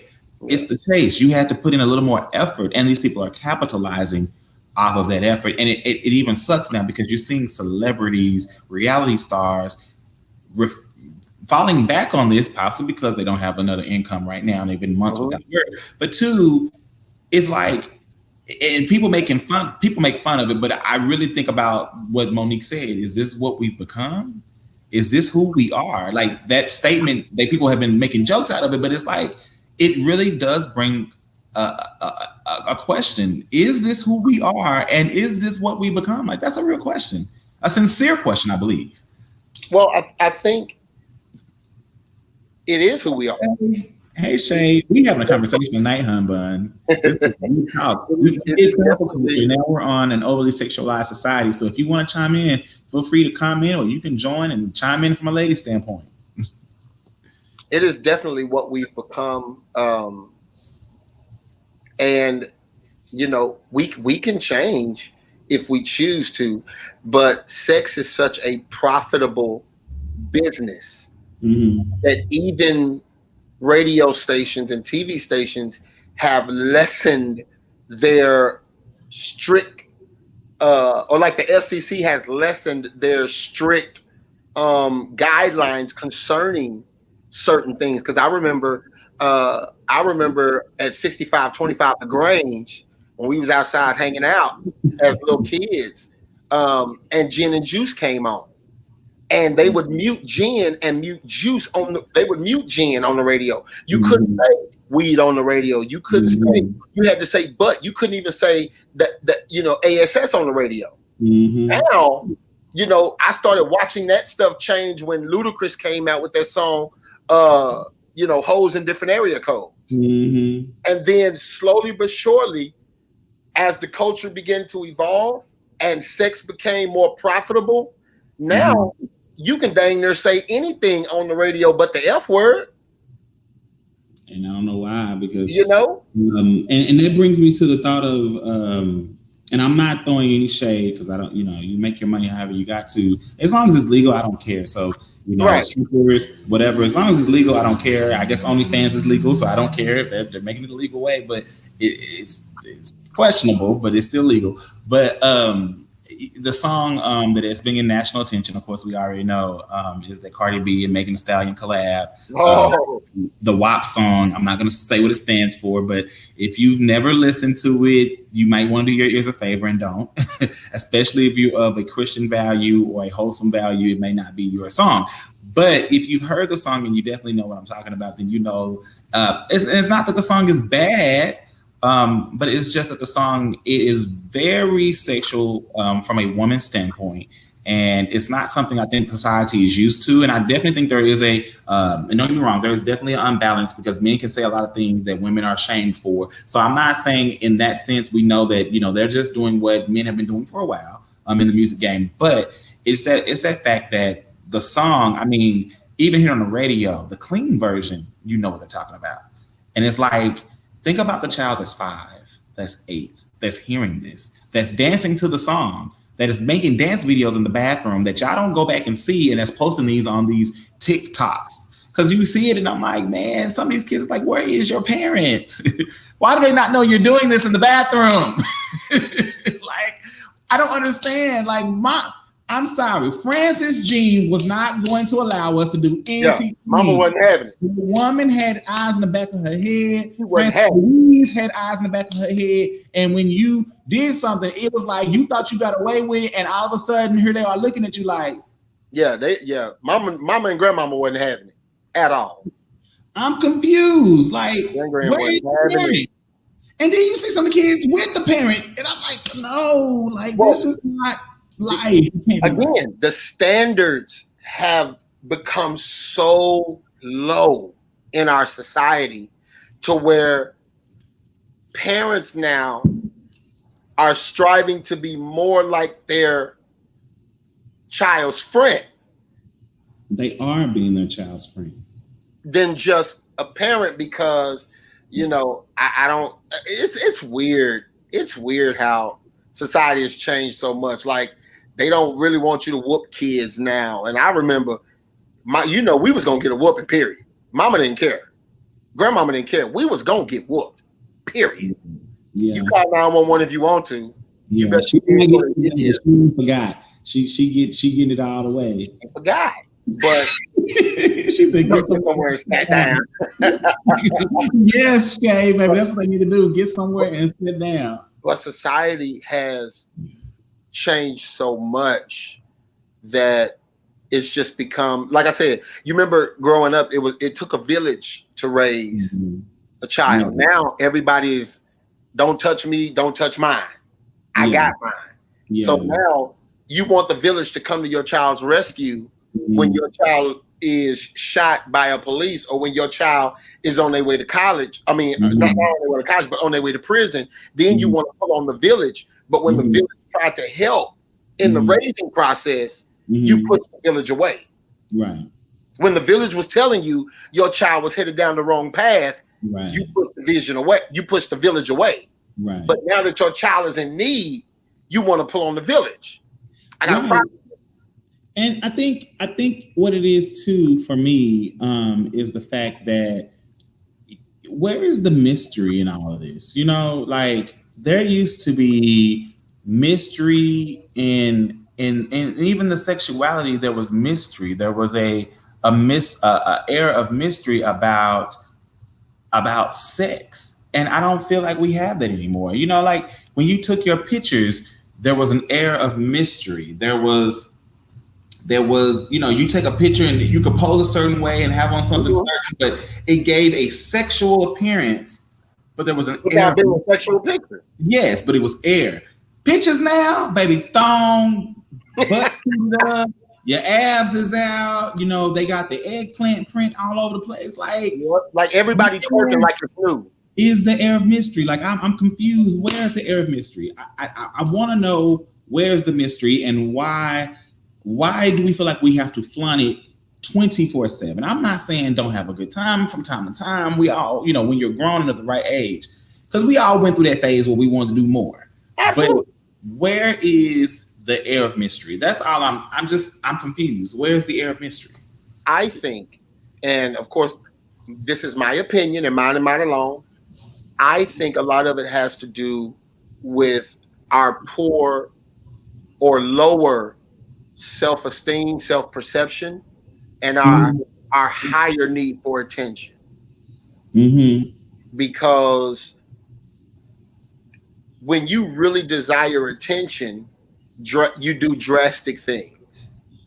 And I've noticed that a lot of the people who are highly over-sexual, they lack attention, and they post constantly. So much so that even when they're getting negative attention, they feed on it.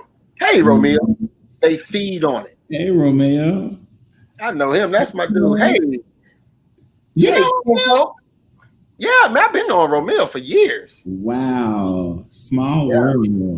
Yeah. But they have a very strong need for attention. And their self-esteem is not as high. Now, some people can say, no, my self-esteem is high. But okay, well, if your self-esteem is that high, why do you need the validation of people on social media? Right. You know, or better yet, if you want somebody to appreciate you for your mind, why is it all we see is your body? Right. I know Romeo too. I know him from work, but you know him. I did not know you. I know him from church. Oh, see, and I know him from work. But let me ask you this: why post? You know, of course, people are driven by commercialism. So what I mean by that is, if I'm watching a commercial and I see the new Oreo, okay, when I go to the store, I'm looking for that particular Oreo I saw on the commercial. If that Oreo is not available, then the commercial shouldn't be showing, in my opinion. So it's the same thing with this over-sexualization. If this girl is posting herself as a 304, then when I approach her, That's what I'm looking for. I'm not looking for your mind. I'm not looking for your education. I'm not looking for your history. I'm looking for the commercial you displayed.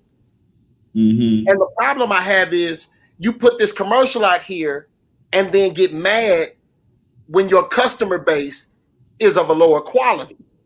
But look at what you posted. You can't expect men to come at you for your mind and your wisdom and your education when all they've been looking at is your butt the whole time they've been talking to you. Right. For me, here's my thing. Sex is a part of life. Yep. And I am a-okay with someone embracing their sexuality. Absolutely. And how they want to display it. I do think that we flaunt it too much. And I think there's too much access to our younger generation at a too young of an age. I don't think a kid 10 years old should know what they know and what they've been knowing for years now. When we grew up in a society where at 10 years old, there was a few that may have gotten past, but the majority of us didn't know. We thought we knew and knew nothing. You know what I'm saying? And it was just what it is. We knew that sex existed and we knew it was something. We didn't know truly all the details of it. And now it's like, it's taboo. Like, I should know a 5-year-old kid that can tell me more about sex than what they should. And it's crazy that everything, and taking it back to the app, TikTok and all of this, why do these kids keep defaulting to sex? They do stuff sex. Now, let's even take it a step further, because I'm going to really dig into it now.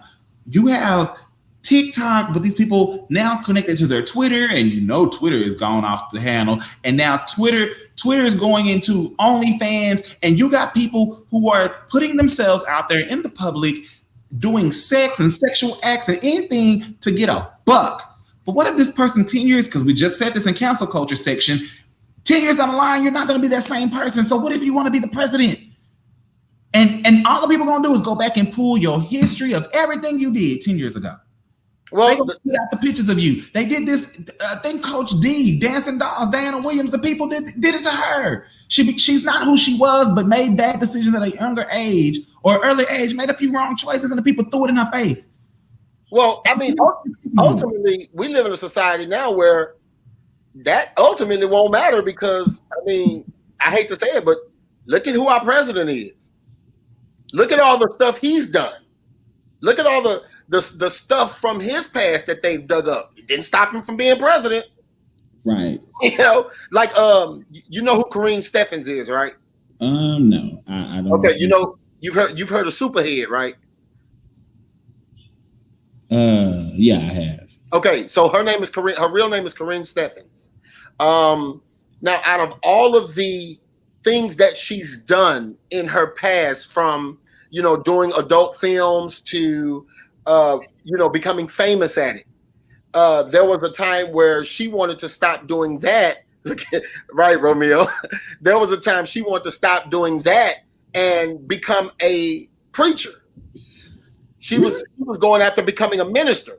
And the question I had was, when they said it, I was like, okay, I don't have a problem with anybody changing their life around. That's, we thank God for that. My only concern was, what do you do when you in church and you trying to preach and half the people in your church got videos of you in their phone? And I'm something you did years ago. I'm gonna throw this out there because you have people, and I've heard many pastors say it, from mega church to none. I can't teach you nothing if I've never been through nothing. And I do agree. Absolutely. I agree. To be a pastor, you got to go through something to be able to help somebody come out of something. Mm-hmm. But I don't want to see my pastor in that way. And I think that it's crazy. Like, it makes it, and this topic is going to lead us into the next topic. So I'm not going there for a purpose, but the next topic is going to flow and it's going to bring all this together. Okay. But it's just like, what I'm thinking is like, dude, like, I cannot believe, like, it's even hard. And I'm going to say this. No, I'm not going to say this because I have to be careful. I shouldn't be able to get on social media, and thank the Lord I don't have many of it because I'm dumb to a lot of things, and I'm thankful for that. But I shouldn't have kids telling me that other kids are doing sexual things on social media platforms that haven't even reached the age of 18 yet. Oh, yeah. And I feel like it is sad. it speaks to the volume that a lot of kids. I've had kids tell me, "Oh, well, I'm just gonna be a porn star when I grow up." Like, who aspires to be a porn star? Like, not saying again, The nothing money, negative. the money is simple. Nothing negative for the porn industry. I'm not shaming your legal way of making money because it is legal. What bothers me is that your body is all you have to offer. You don't see any future outside of your body. And yes, we know sex sells, but you're telling me there's no future in your life outside of your body. That is scary.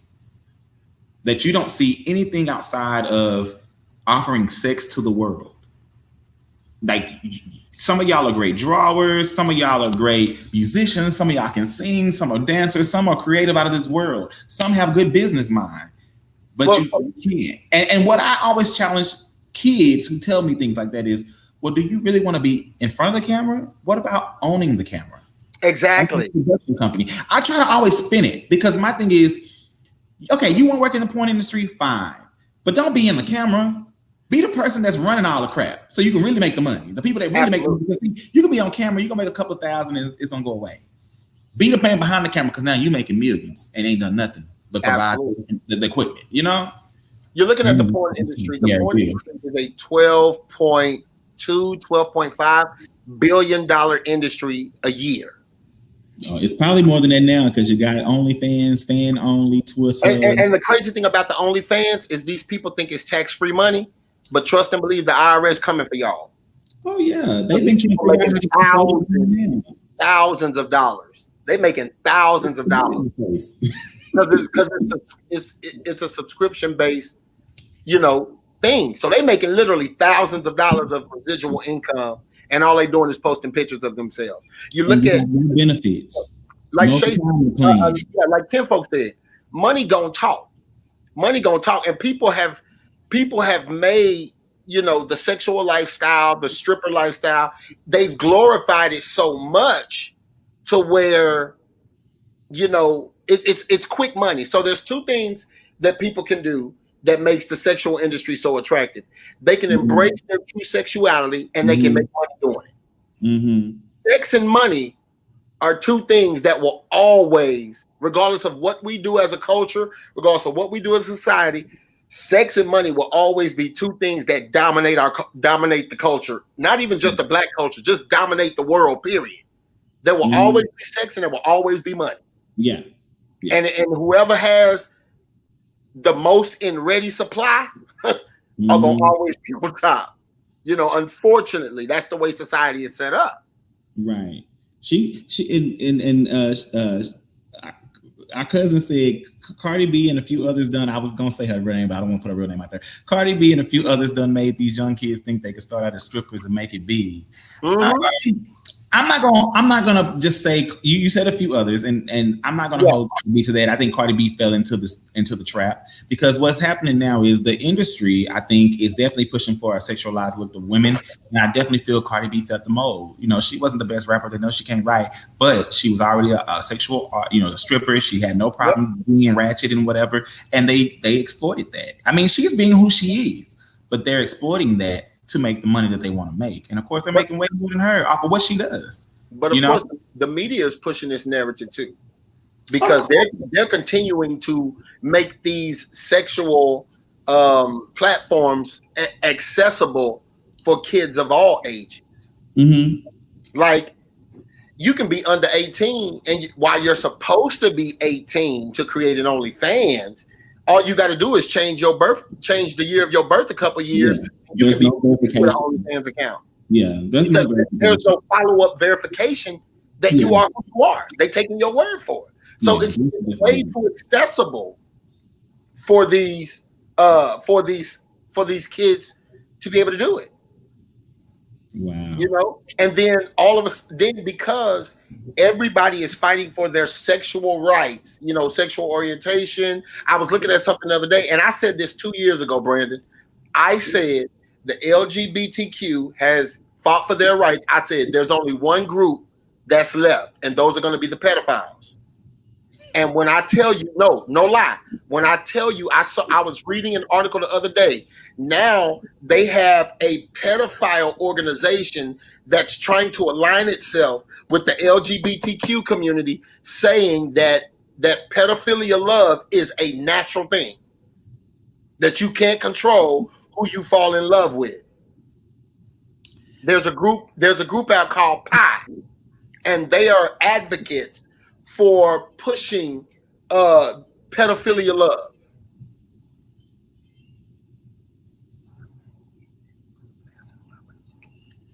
Oh wow. And so you look at it, sex is going to continue to, I mean, there's no telling what could come next. And because everybody is trying to please everybody, okay, we got to make this group feel comfortable, but we can't make this. And see, here's the downfall that we start. You can't make this group feel comfortable without giving the same rights to this group, because then they're going to feel discriminated against. So then you gotta give them an opportunity. Well, then here's another group that's going to pop up. And if you do, how Mama used to say, if you do it for one, you got to do it for all. Right. And so now anybody can come in and say, hey, this is what we believe, and we think it's right, and we don't think it's fair that you gave them their rights, but we are denying our rights. And it turns into a whole dumpster fire. Right. Because now America has to lower its standards to make sure everybody's happy. One of my cousins on my dad's side, Lamont, Lamont. Mm-hmm. Lamont said, he's on my watch party. He says, this isn't something new. The only difference is social media. Absolutely. Lamont, you are correct. We correct. We were saying that like social media has definitely opened up a lot of doors that expose some stuff, but I think it has grown more. It's not that it's new. Is that the growth of it has skyrocketed, and I think that's what's scary. And thank you for coming, Lamont. I really appreciate it. You're in the watch party, so I can't put your comment on the screen. But if you're on the real one, if you come to the real one, I can put your stuff up there. And yeah, you're right, Shay. Everybody does want equal rights. Everybody's fighting for equal rights, and there's nothing wrong with wanting a level platform.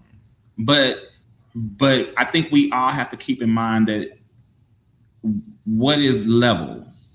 Because every organization is fighting for something different. Everybody's tugging and pulling. And there's nothing wrong with it. Everybody wants to be equal and have that equal level or playing field. But we have to also look at how. How are we going to do it without offending? Because you do this group gets offended. You do that group gets offended. And I hate that, because if everybody wants to be equal, why can't we just be equal? You don't have to like or appreciate what I do. Just be equal. I don't agree with pedophilia, and I'm going to throw that out there. And I hope the trolls don't come attack me, but it just is what it is. They can attack me. I speak out what I think. I don't think any adult should ever want to mess with a child. There's nothing a child can offer you that another adult cannot.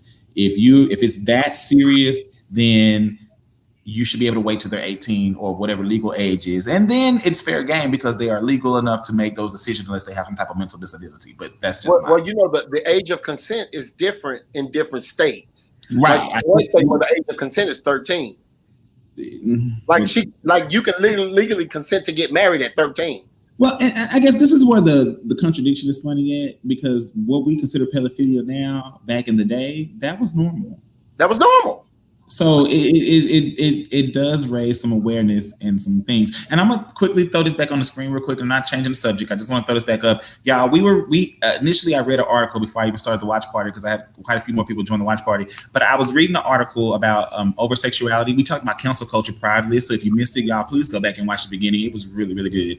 But the over sexualization of society, we started off with a little part of an article that I read, and I just highlighted the part that I really wanted to show. But that part says, after we read it, we've been building the conversation off of this statement. We have made sex unavoidable to every age group and gender, rather than introducing it in context and through mediums that are helpful and healthy. Mm-hmm. And we were talking about how true that is, how we've made sex unavoidable. There's nowhere you can turn at any age and not see sex, hear sex, know sex, want to see whatever. It's everywhere. The radio, the media, the whatever. I mean, you might find it in a gospel song. Who knows? I don't know. It's just everywhere, and it's scary. Like that you can't get your kid, and so many parents are watching and listening and doing it with their child. That makes it scary. Like, you don't even turn the radio. My mom would have rolled over 3 times in that Volvo we used to drive with the Come on, the white Volvo. If she was to even hear something like that. I tell people all the time, I was a Christian boy. It was very few songs I could tell you that was not gospel at LaGrange. It wasn't until high school, midway through high school, that I really started even listening to secular music. And people think I'm crazy. I'm like, all we knew was Jesus, Jesus, Jesus, Jesus, Jesus, Jesus, Jesus, Jesus every day. Our whole family was musical. We was in the choir. We was the musicians. We was the we was the choir. We was everything. And listen. And now you sit here and it's like, what? All I knew was I knew the first of the month. I heard that before I was in high school, and I knew what's the Bone Thugs Harmony song? Crossroads. We knew Crossroads. Crossroads was so famous you could not know it. You Absolutely. Know, we knew that song. I like the way you work, kid. No dig. I knew that. That was Mama's song. Mama love that song. She actually love that song. Mama love that song, but it's those type of songs. Like, I knew those innocent songs like that. I didn't even know what that song was about. When I realized what that song was about, I was like, oh my God, what was Mama listening to? Like, it was absurd to know that was like that. But that song, that's how good the music was. They could talk about something, and if you were not exposed to it, you still would not know. Because I'm thinking they was talking about the way they look and how they dance. They talking about something totally different on a deeper level. Because you didn't know. You didn't. It wasn't as prevalent. It wasn't as straight in your face. It was all through, the way they wrote the song. They talked about it without talking about it because the radio wouldn't allow them to say certain things. So they had to be more creative. Now you could just come straight out and say it. And the radio is like, oh, well, as long as we get the spins and as long as the check clear, it is what it is. Again, we've completely, removed the filter. Yeah. Because it was almost like a losing battle where the kids going to hear about it anyway. But see, I think a lot of that responsibility and a lot of the things that kept us from what we were doing was on the parents. Was solely based on the parents and how they ran the household and how they said, you're not going to do this in my house. You're not going to listen to this in my house. And back then, you remember at 6525 LaGrange, I used to sit in the living room on the floor with a tape and record from the radio. Yeah. That was the only way we created our mixtapes. We had to record from the radio. Man, I still have those dub tapes from 106.1 Kiss FM. You hear me? Found secular music. And if I could find a good tape player, I still would listen because the songs on the tape was classic. I still got cassettes in my closet. I'm gonna have to go to an old antique store to find a real good cassette player. Right. Roman, I just put the link in your Facebook Messenger. Those records and things like that. I remember the worst thing I ever listened to at Grand house was she had a Richard Pryor 8-track. And you remember that 8-track player she used to have? I know exactly what you're talking about. She had a Richard Pryor 8-track, and she had I want to say an Earth, Wind, and Fire 8-track. Because I remember when they got us those gifts, they got us that album. I had Sade, The Kiss of Life, and you had another one. And we used to go in the living room and play them. Like, I knew when I came home from school on Flame Leaf, when I would come home from school, I knew you was gonna be in your room listening to some gospel music, directing the choir in your room. Because because Mama wasn't playing nothing else. I wake up to gospel. I take a shower. I got to fall in the shower trying to sing my gospel songs. That's my. You had a whole concert in there by yourself. I be like, for real. You better ask my people, man. I will blast some gospel music in your face. And listen, in a heartbeat. That's all I knew, and that's still all I know in a sense. Like, I listen to music of all types. I'm a music lover. I've always loved the art of music, but gospel is home. It is home, and I thank God for that genre, and maybe a little neo soul and a few other artists that that can talk about things that are beyond sex. I feel like we have the and I don't say we, but the industry has definitely limited what they promote. It's either money, cars, sex, or drugs or street life. You know, there's only so much they want to hear, and sex being the number one. You know what I'm saying? For a while, it was cars and money. You don't even hear that no more. It's just straight sex. And it's like, where are the lyrics? Where are the topics? Like, there's so much in life we can talk about. And when you get an artist who comes out who talks about real stuff, they don't make it too far. You got a few these days that are throwing it out there, but those songs don't get the clout. It's only when they talk about what, you know, the next party, you know, club hop song or whatever you want to call it. It's crazy, man. I just don't understand. There's nothing else to talk about. Like, sex at some point is and this funny part is never going to get old, but it's old already. Yeah, it's old already, but it's never gonna. I mean, and the crazy thing is, some of the things we talk about now, they've been talking about. Yeah. I mean, what do you think Ronald Isley was singing about when he was singing In Between the Sheets? Wait. There was a song. There's an old clip on TikTok. They had an old woman from like the early late 1800s. Yeah, what you talking about? Yeah, she's talking about if you do this and I'll do that. And I Yeah, was like, yeah, the song was from like 1913 or something like that. I remember when I found Millie Jackson. This was probably 8-9 years ago. It ain't been that long, maybe 2010, 2011. When I first heard my first Millie Jackson song, and I was looking like this. Mm-hmm. Now, true enough, I got about 2 records of hers now, but still, Millie, Millie. But Millie, now she did some nasty stuff, but she still was creative in her delivery in most of them. But it was just like, dude, like, I get it, but again, it was only a few. Now it's so many, you know. It just puts a bubble around, and especially, you know, Black music or whatever. It definitely puts a bubble around. It puts a bubble around what they feel like we can do as a culture and artists. This is only what they see us as, and I hate that. I hate that. Absolutely. But again, it's what sells, and it's the dollar bill is a mighty factor in society. It's too much. I mean, they say money is the root of all evil, and it's true. But the Bible also says money answereth all things, and so the love of money is the root of all evil, and that's what continues to push the sexual agenda. As long as it's creating a constant stream of income, we gonna push it, right? Because that dollar bill. That's why Method Man said the cream, cash rules everything around me. And that's the way society is set up. Right. Y'all, and if there's anybody else who want to join the convo, I don't want y'all to feel like I'm scared for anybody to join. I put that there. If you're on my Facebook, you probably won't see it in that form. But if you can, you know, take a screenshot, whatever, and type it in, it's really easy. But it's just StreamYard.com. And then the code is / the code. So, and it'll bring you in, and I'll be able to add you to the combo. Just remember, I'm trying to keep it semi PG-13. I don't want to offend anybody. Right. But we have real talk. Just don't get on here, get on here and be civilized. Yes, be civilized. Yeah, be civilized, because at the end of the day, I still have a career and a future.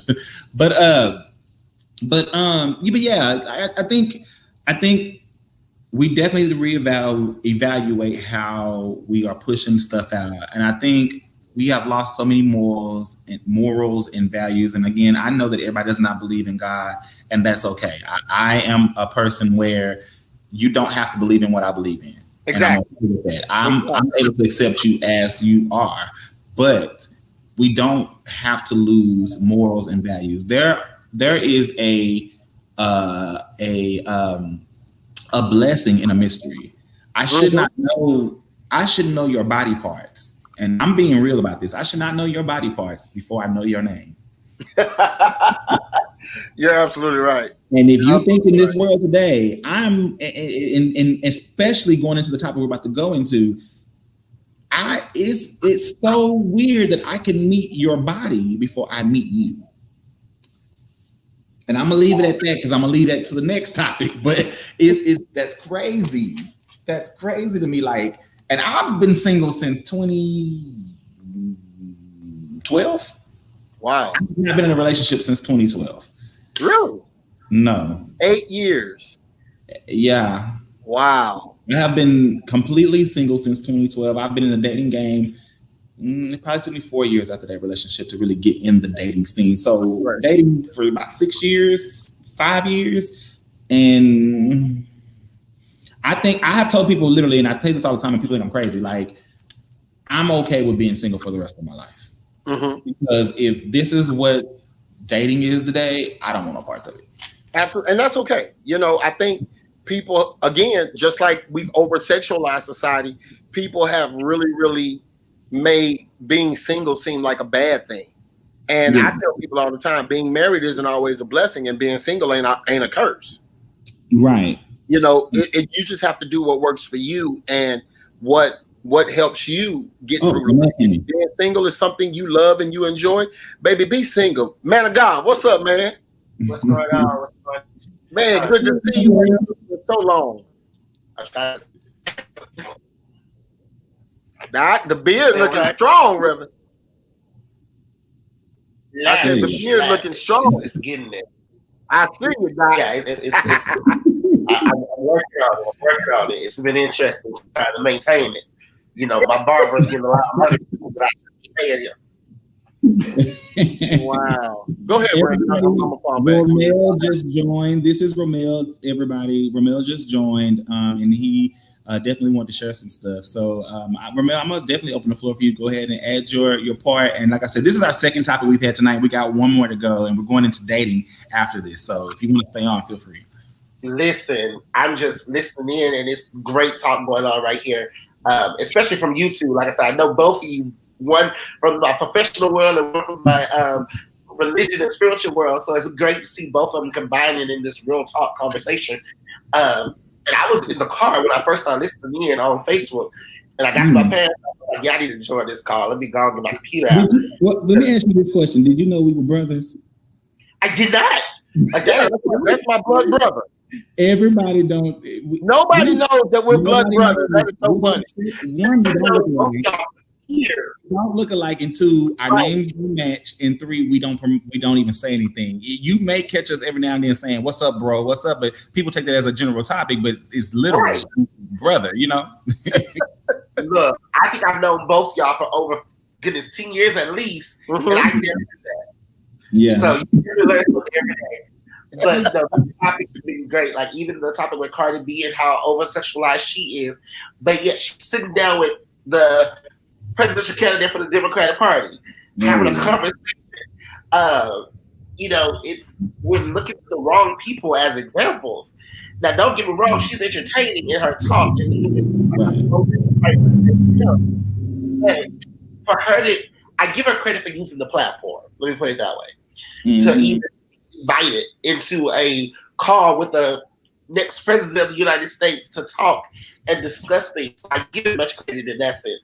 But it's very interesting because people are losing somewhat respect for themselves for the sake of attention. You have people who are literally, when they are talking to people and even trying to get into relationships, they're saying, "Oh, this person, I'm not taking them serious. They're just giving me the attention I want." Well, what attention do you want, and what are you missing? You know, especially like you said, Pastor. I'm with you. Stop putting out these commercials that you ain't selling. Commercial you advertising, then don't get back when you approach that way. Now, don't get me wrong. I'm a big component of being careful because both of you know me, both of you know my story. I lie in a minute. And your world is turned upside down. So, brothers, we do got to be careful. But sisters, respect yourself more. If you ain't selling, don't advertise. False advertising is illegal. So don't put yourself in that situation. It's illegal, Reverend. Yeah, people will buy what you advertise, and I think a lot of people, if they keep that in mind, they will understand why they keep attracting what they attract. And I'm not saying some things happen the way they are, regardless of what you do, but if you really take a look within and watch what you give off, you may understand what comes to you. And I think when we come to understanding with that, we'll understand why, you know, sometimes people look at us like it's nothing but a piece of meat. Well, do you give a piece of meat? Look at what you wear. Look at how you look at your pictures. You know, we want that picture. We want to look. And there's nothing wrong. We all strive for a certain image, but at the same time, it's like, baby, look at what you got on. But there's a huge difference between tastefulness and trashiness. And people haven't found the difference yet. You can see a woman post a very beautiful picture that's tasteful, even if she's really sexy. But then it's the trashy ones that get that post these pictures and then get mad when they DM blow up with trashy people. Right. But you gotta there's certain bait for certain fish. Right. You can't try to catch nice fish with horrible bait. Man. Okay, go ahead. Somebody must have said something. Hold on. So to Romeo, I believe this was to you. Okay. On my watch party, my friend Jade said that Biden is very strategic. And your comment about how Cardi B is meeting with the president, she said that he's very strategic. Oh, definitely. Like I said, I can't knock her platform. Yeah. She has a platform. She has a following. I cannot knock that at all. She definitely has it. I'm just saying in the sense of when we was talking about it, their influence and how our young people are looking to them. They're looking to them so much where presidential candidates are calling on them. To think back to when we were younger, presidential candidates talk to other government officials, Oprah, Sarah Jessica. They didn't talk to somebody. Yeah. They didn't talk to anybody from BET Uncut. Right. But yet now we're talking to Cardi B. And like I said, she has a platform. I give her much credit. And hey, she brings in the votes. Yeah. I got to give her credit. My point of it is, why is that our example? There's other people out there for young people to look up to and admire. So what have we done where they don't have to look to people who are professionals in industries, where we're looking at videos and R&B and rap people as the people who are telling us what to do? Unfortunately, that's the way society is now. It is. The level of influence that these artists have and that these entertainers have is so beyond what the old school norm is, to where Beyonce could say go vote, and a million people gonna get up and go vote just because Beyonce said go vote. Absolutely. Like they said, if Oprah ran for president, we know she pretty much got the women vote off top.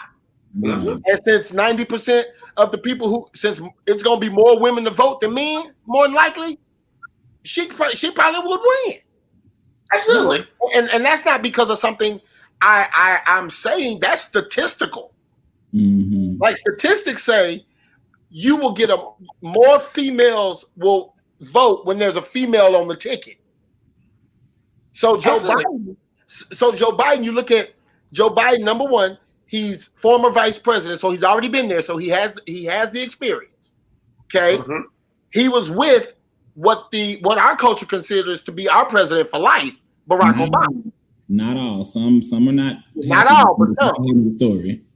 But then you got there's a woman on the ticket now. Not only is she a female, but she's considered an African American female. So that's 1, 2, 3, and then he's talking to the entertainer. So he's very strategic and very methodical in his approach.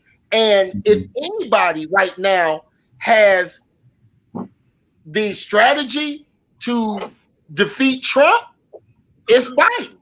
Yeah, absolutely. He's reaching out to the right people. Definitely, exactly.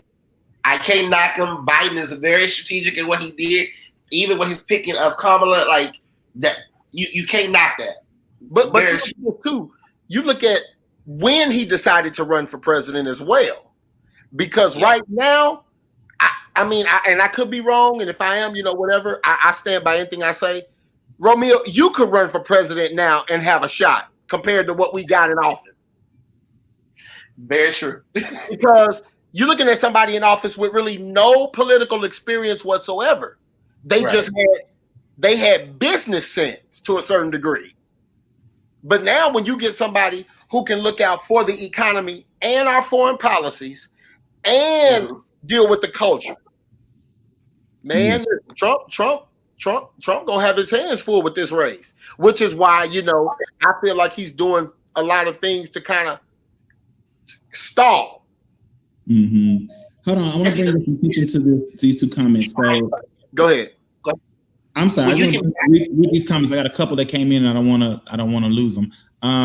Of course, Shay said he wants the young people vote. She's totally correct. And over here on my watch party, my friend Jade said, back to the comment she said earlier, you rebuttal to it. She said Barack opened the door. ... Jigger. And then she said, unfortunately, those children are not gravitating to them. But at least this is about them getting the young people vote. But at least we are now seeing HBCU graduates get vice president candidacy. And then she also said that what y'all was saying were correct, and she's laughing at y'all. And it's very true. Like I said, this is even now while we're talking, I still got the Democratic convention on TV watching it, and President Obama speaking now. But we're in a trying time. Like, again, I have to use the words. The soul of America is at stake. We are going down this rabbit hole that we need to recover from.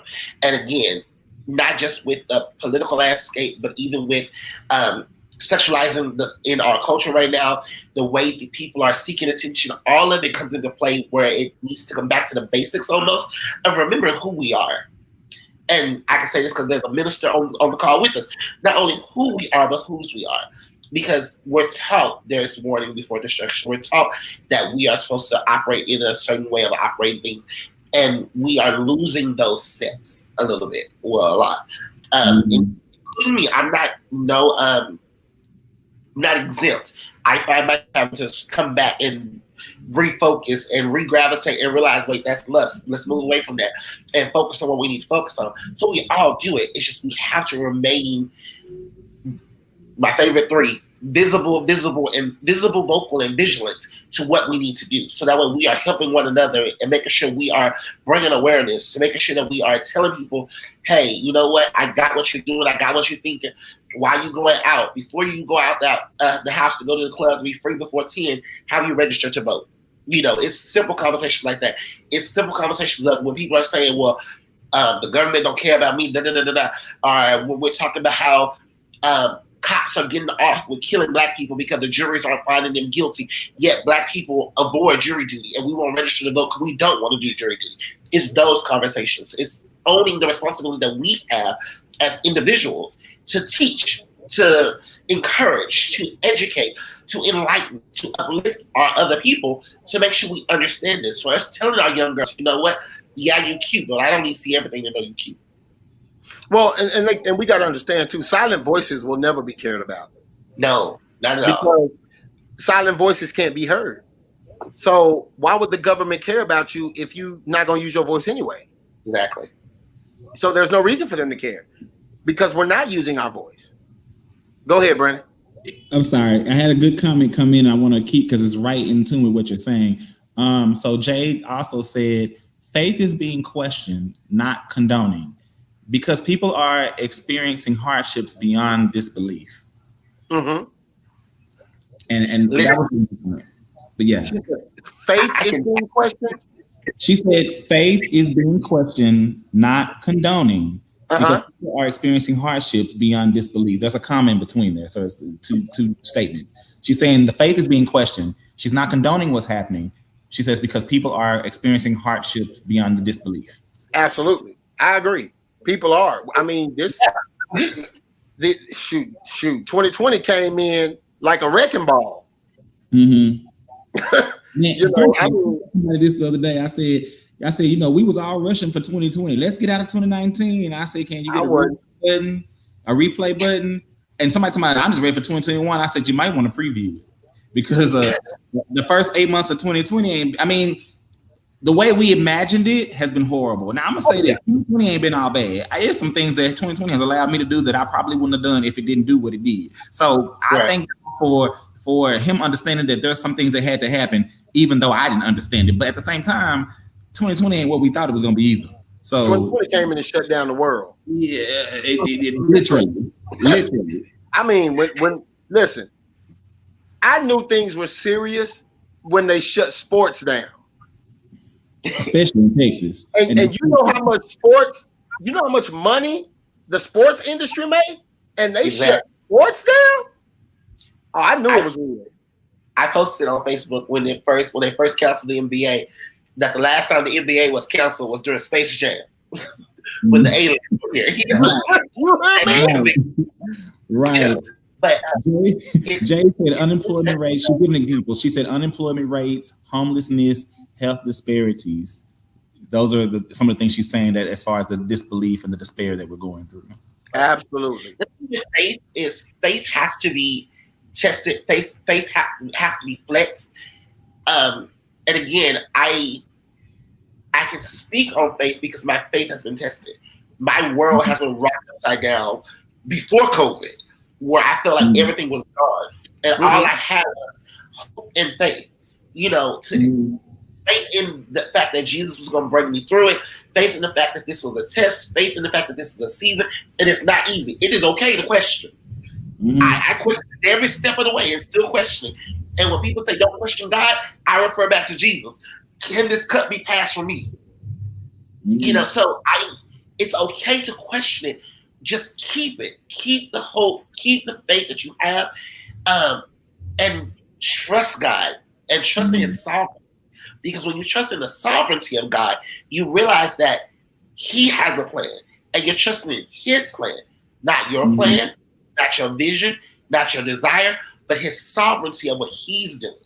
And that's what you have to have faith in. And that's why faith is something where people sometimes misunderstand.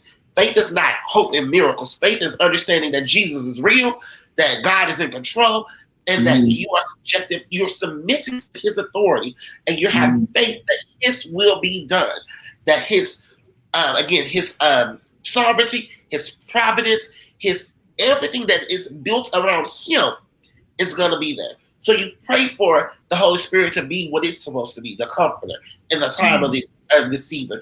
You continue to have the hope that He's still doing things on your behalf. So faith is tricky, yes, but you have to have it. Your faith, my pastor said this recently, your faith has to be bigger than your situation. Definitely. You're not going to be able to flex your faith the way it needs to be. I think during this time too, faith, because our faith is being tested, faith has forced you to dig deeper than you've ever had, and faith has forced you to activate some of those things that were dormant inside of you, and force you to get more creative about how you're functioning in life. I tell people all the time, if faith didn't wake up, if this pandemic did not wake up the hustler in you, you don't have it. Because with unemployment rate being high, with people losing their jobs left and right, if it ain't wake up the hustler in you for you to create a fallback plan, you just don't have it in you. Devil's advocate, hold on. Great. I'm good for that one. Do you think that taking what Romel said, what you said, what Jay Gunn said, Shay Gunn said, so you saying bringing that into about a point where you're saying if you don't have hustle, do you think that because I'm still keeping this sexualized comment on there, do you think that people selling their sex is part of their hustle? Yep. Like, do you agree with that? Absolutely. Oh yeah, absolutely. Absolutely. I totally believe that. Jay said this is the word. What y'all two have said, she said this is a word. She gets some deliverance over there. Listen, but I totally go ahead, Romeo. I agree with you too. I am an HR professional. I have hired people who were in that life, and they come to me and tell me I ain't making money as quickly as I'm used to. Rather than was me selling sex, selling drugs. They're honest. I'm not making it as quick as I'm used to making. I'm used to stacking paper. You got me working a week for what I used to make in a night. And being in the seat that I hold, I look at them like, I don't have no argument for that. I can go, at least this is legal. At least you're working for it. You have something stored away. And they'll come back with me. Out there, it don't take no taxes. I do what I need to do. And they move forward. And it's like, it puts you in a difficult situation as a believer, and even as someone who they speak to as a mentor, because you don't know how to rebuke it. It's like, okay, I get what you're saying. And then when they break the facts down to me, they're like, yeah, I'm making $500, $600 a week working for you. but I'm making $500, $800, $900 a night out there. Absolutely. So I get it. I definitely get it. Again, I don't condone what you do, but you do what you got to support your family. This legal job is here for you when you're ready for it, and I hope what you want. But I also am not paying your bills, and I don't know your struggle. True, but it makes it really hard. Watch my words lightly. It makes it hard. It makes it hard to. I don't knock your hustle because it's legal, but it makes it hard because when you get to a point where you may want a job that is very based on ethics, such as education, a job such as political, people are going to take that and throw that back in your face. You were over here selling your butt for $5 for $29.99 a month subscription. But not only that, it's even stuff, this, you're an educator. We have let go teachers who accidentally hook their phones to the computer and put up a nude on accident, or the students that saw something on their Facebook pages or anything like that. We've had teachers who were in Playboy or did porn, and it pulled up somehow and they got fired from their past. Everything we do has a consequence, unfortunately. And that's part of your hustle. If your hustle is illegal, then you're dealing with the consequence that comes with it. That's your choice. You have to make sure you are being smart. And we also got to look at the fact, this pandemic, sports has shut down. It almost shut down the travel industry. It did. It did for a while, but now you can go to the Bahamas for $15. So, but we still but we only had access to like 24 countries when we had like access to 100 and something. So right, but catch it. Now. The travel industry got shut down, took a major hit.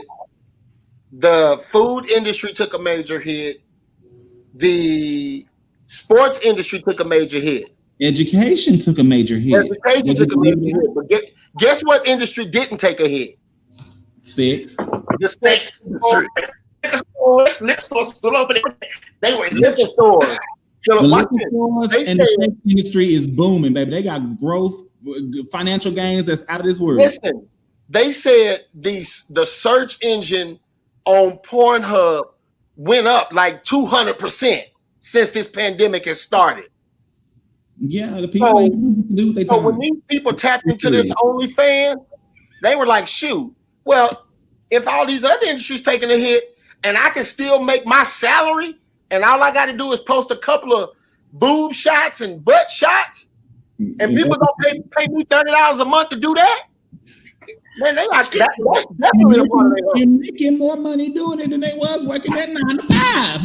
Still are, and ain't paying taxes on it. Yet. Right, yet. That's tax-free money right now. Hold on, guys. So Jade she's been typing. I'm letting it all come through. So she said in the watch party, she said, going back to working for the sex industry, she says that is their test, but working for you, that is their test. But working for you, they're not compromising who they are or their faith or moral gains. I agree. Empathize.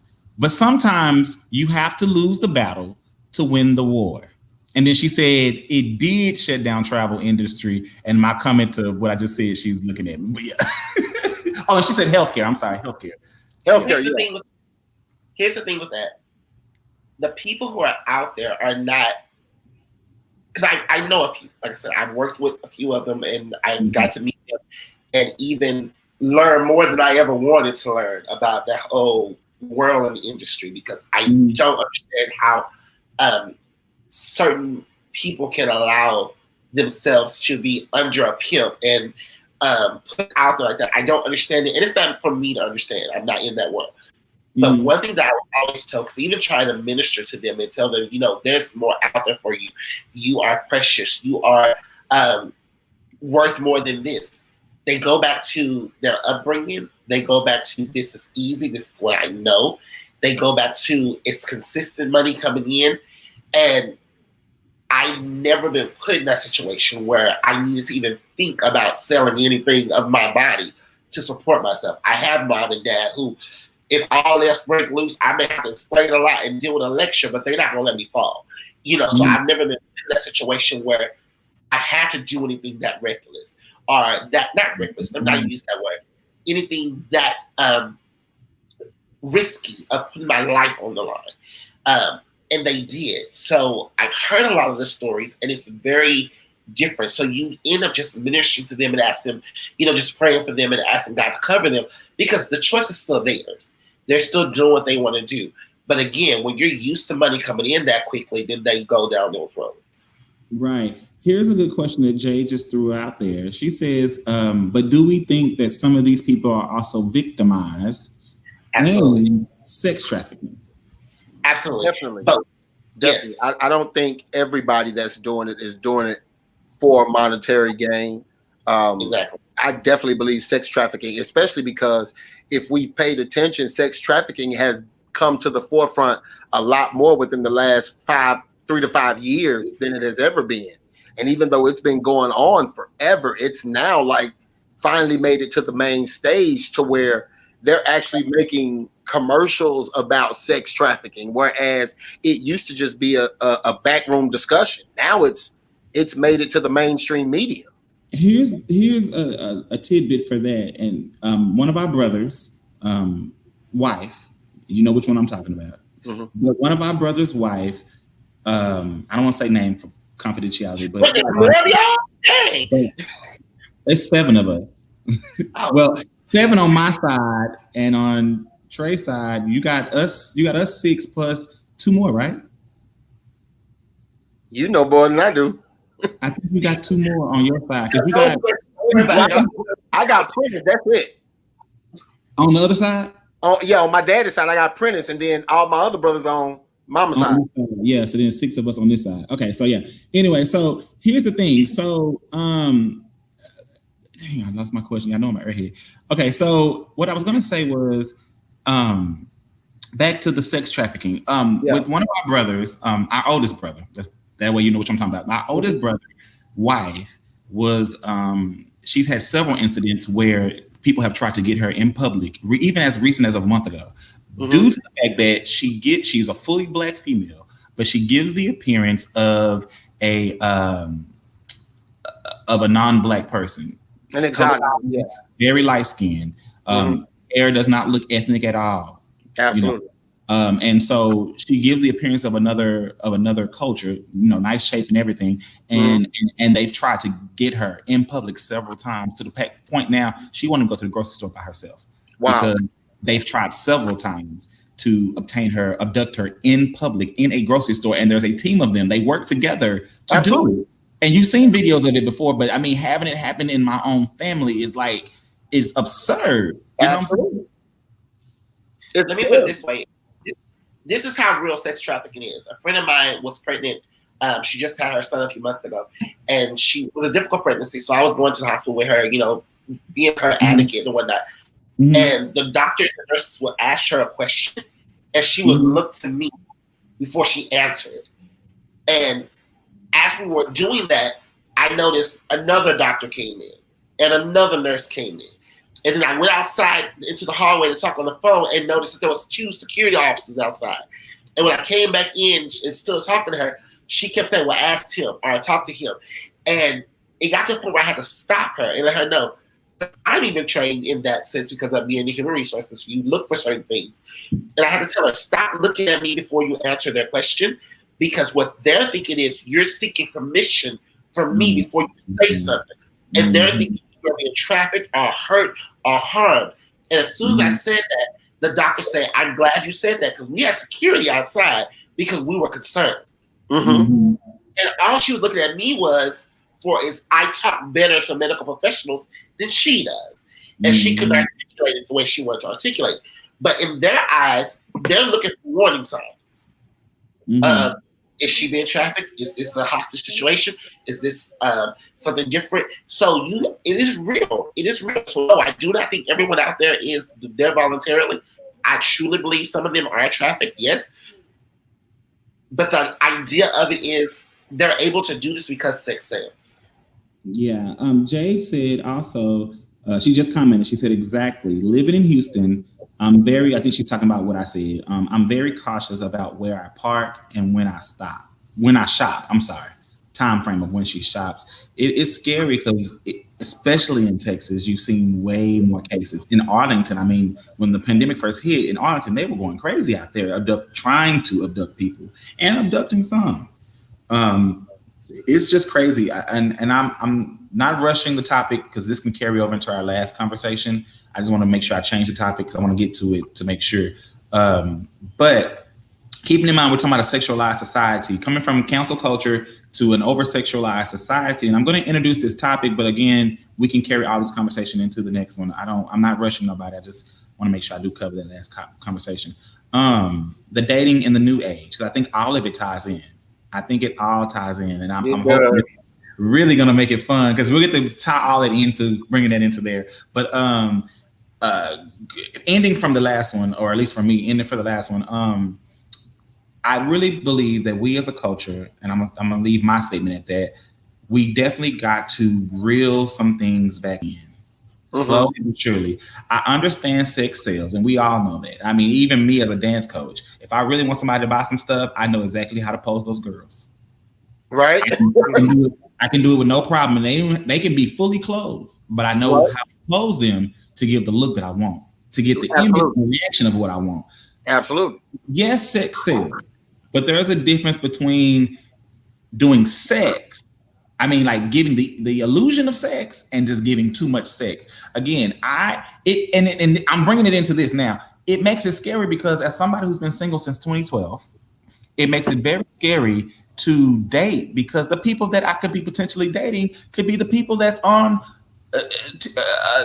OnlyFans, fan only, Twitter with videos of them doing God knows what with God knows who, when, and where, and how, and what. And it's like, man, wait a minute, hold on. I know we all got a pass, but god dang, do your pass got to be splattered on a billboard for everybody? Well, that and you know, and I'm gonna be probably more devil's advocate in this scenario. I'm here for it. We don't know how to date right, and we in our culture dating equals sex when dating is not sex. I don't believe you date just one person. I don't believe in that because dating is for recreation, which means when you're dating, you're getting to know a person. You're not exclusive when you're dating. Because what happens when you date somebody for 6 months and you realize you don't put all your eggs in a basket and now you've developed this attachment to somebody who ain't even the one for you? You know, technically, the Bible, and of course, at the risk of sounding spiritual, but I mean, I'm a minister, I'm a pastor, so I got to be like this. The Bible doesn't even deal with dating. The Bible deals with marriage. Exactly. And then you date. Technically, you date when you're married. But since I understand the culture that we're in, you dating in this culture is so wrong. Because every time somebody say we're dating, our culture automatically assumes this is the person you're sleeping with. This is the person you're exclusive with. Baby, look, I will tell you, it's 6 more of you. It's 6 more of you. Exactly. Because we have to learn how to date right. Because I think dating is for getting to know people. You know, recreation. Let's go out. Let's have let's have dinner. Let's go to a movie. Let's do this.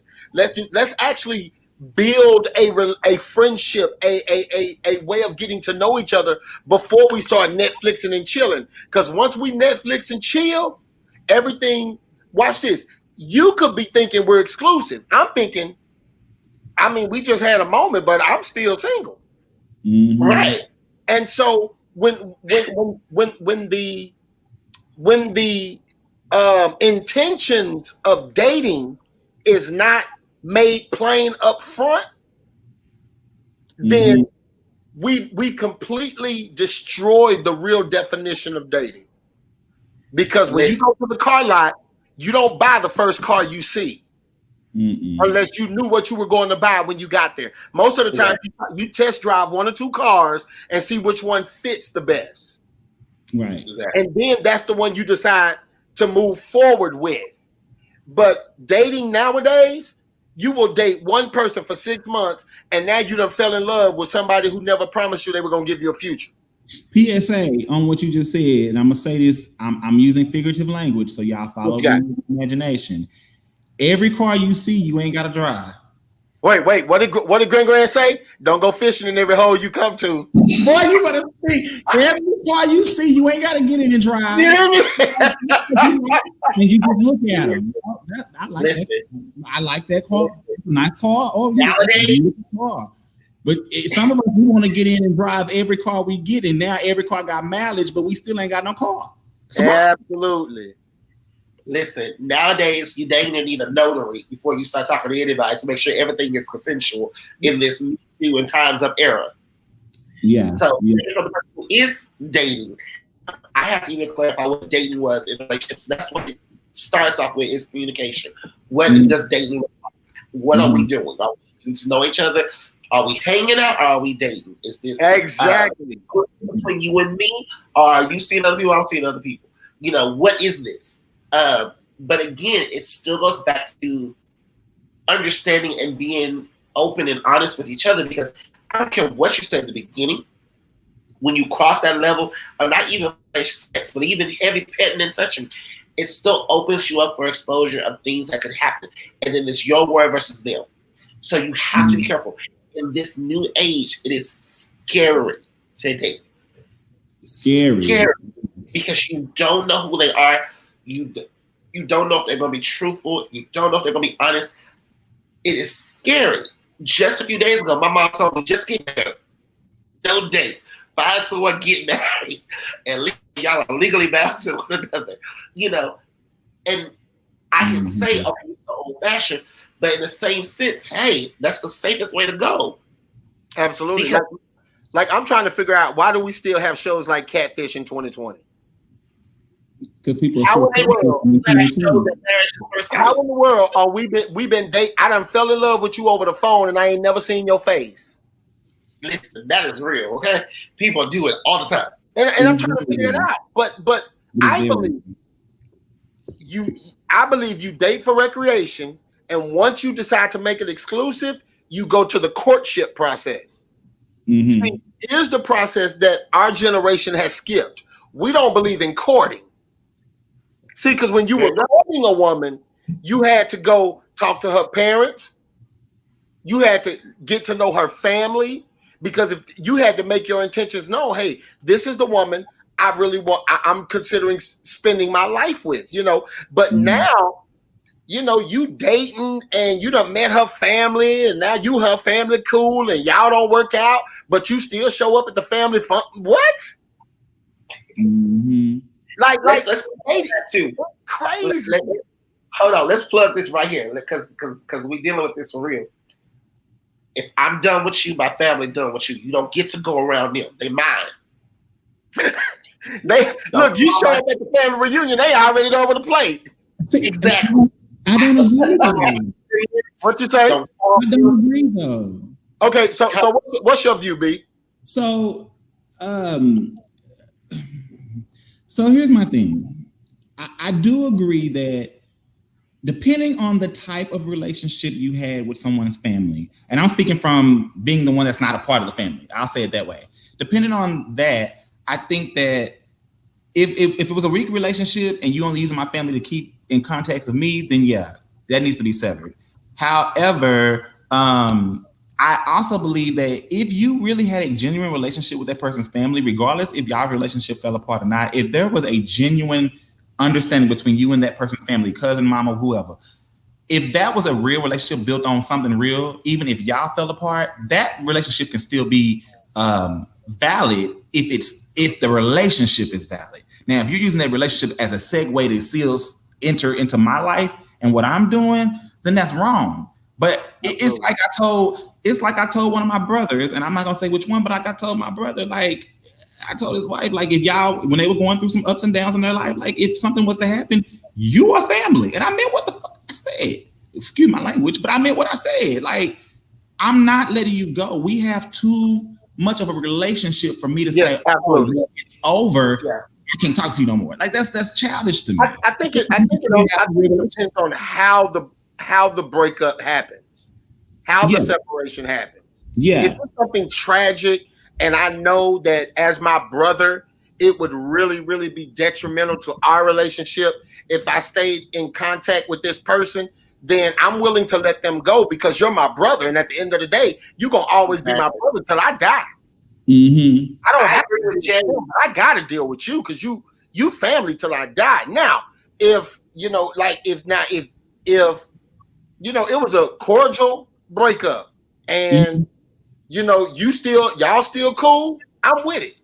But if I know it's going to make you feel uncomfortable, then I'm willing to back off my relationship with them to preserve my relationship with my family member, if especially because there's so much that comes to divide family now that that protecting the safety of the family has to be more important, assuming that the family member you trying to protect ain't stupid. Right. There you go. Right. Let me interject real quick. And in the watch party, maintain that relationship outside of me. Okay. Right. Yeah, That says a lot to me. yeah. Maintain that relationship Outside of me. But I would say this. One thing about keeping relationships going, I guess when it's a married into relationship, then children can be involved, and she's family at that point. You know, I have an aunt and uncle who divorced. My aunt is still my aunt. She's my cousin's mother, so she's still my aunt, even though y'all are divorced. And I'm gonna respect her as such. Now, when it comes down to me dating, and we've only been dating 6 months, and you got cool with my mom not your homegirl. Go find you a new friend. Absolutely. Go find you a new friend. My sisters are my sisters. You know, one of my sisters broke up with somebody. Dude, you ain't my friend. You my sister's ex. And for the sake of my sister, I gotta be on her side. My younger sister, and I can say this because both of y'all know my younger sister. She kicked her boyfriend out the house.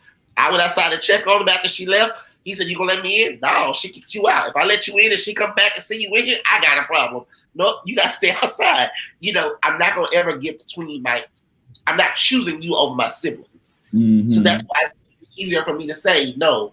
If they done with you, if I'm done with you, family's done with you. If you married in and you divorced and y'all got kids and you got to be still part of it, cool. That's a whole different dynamic. But if we've been dating for 6 months and you became cool with one of my sisters, you gonna find your new friend. Go on Facebook. Tell them you looking for a friend because my sister ain't. See, and you're looking for a friend. I guess for me, one in my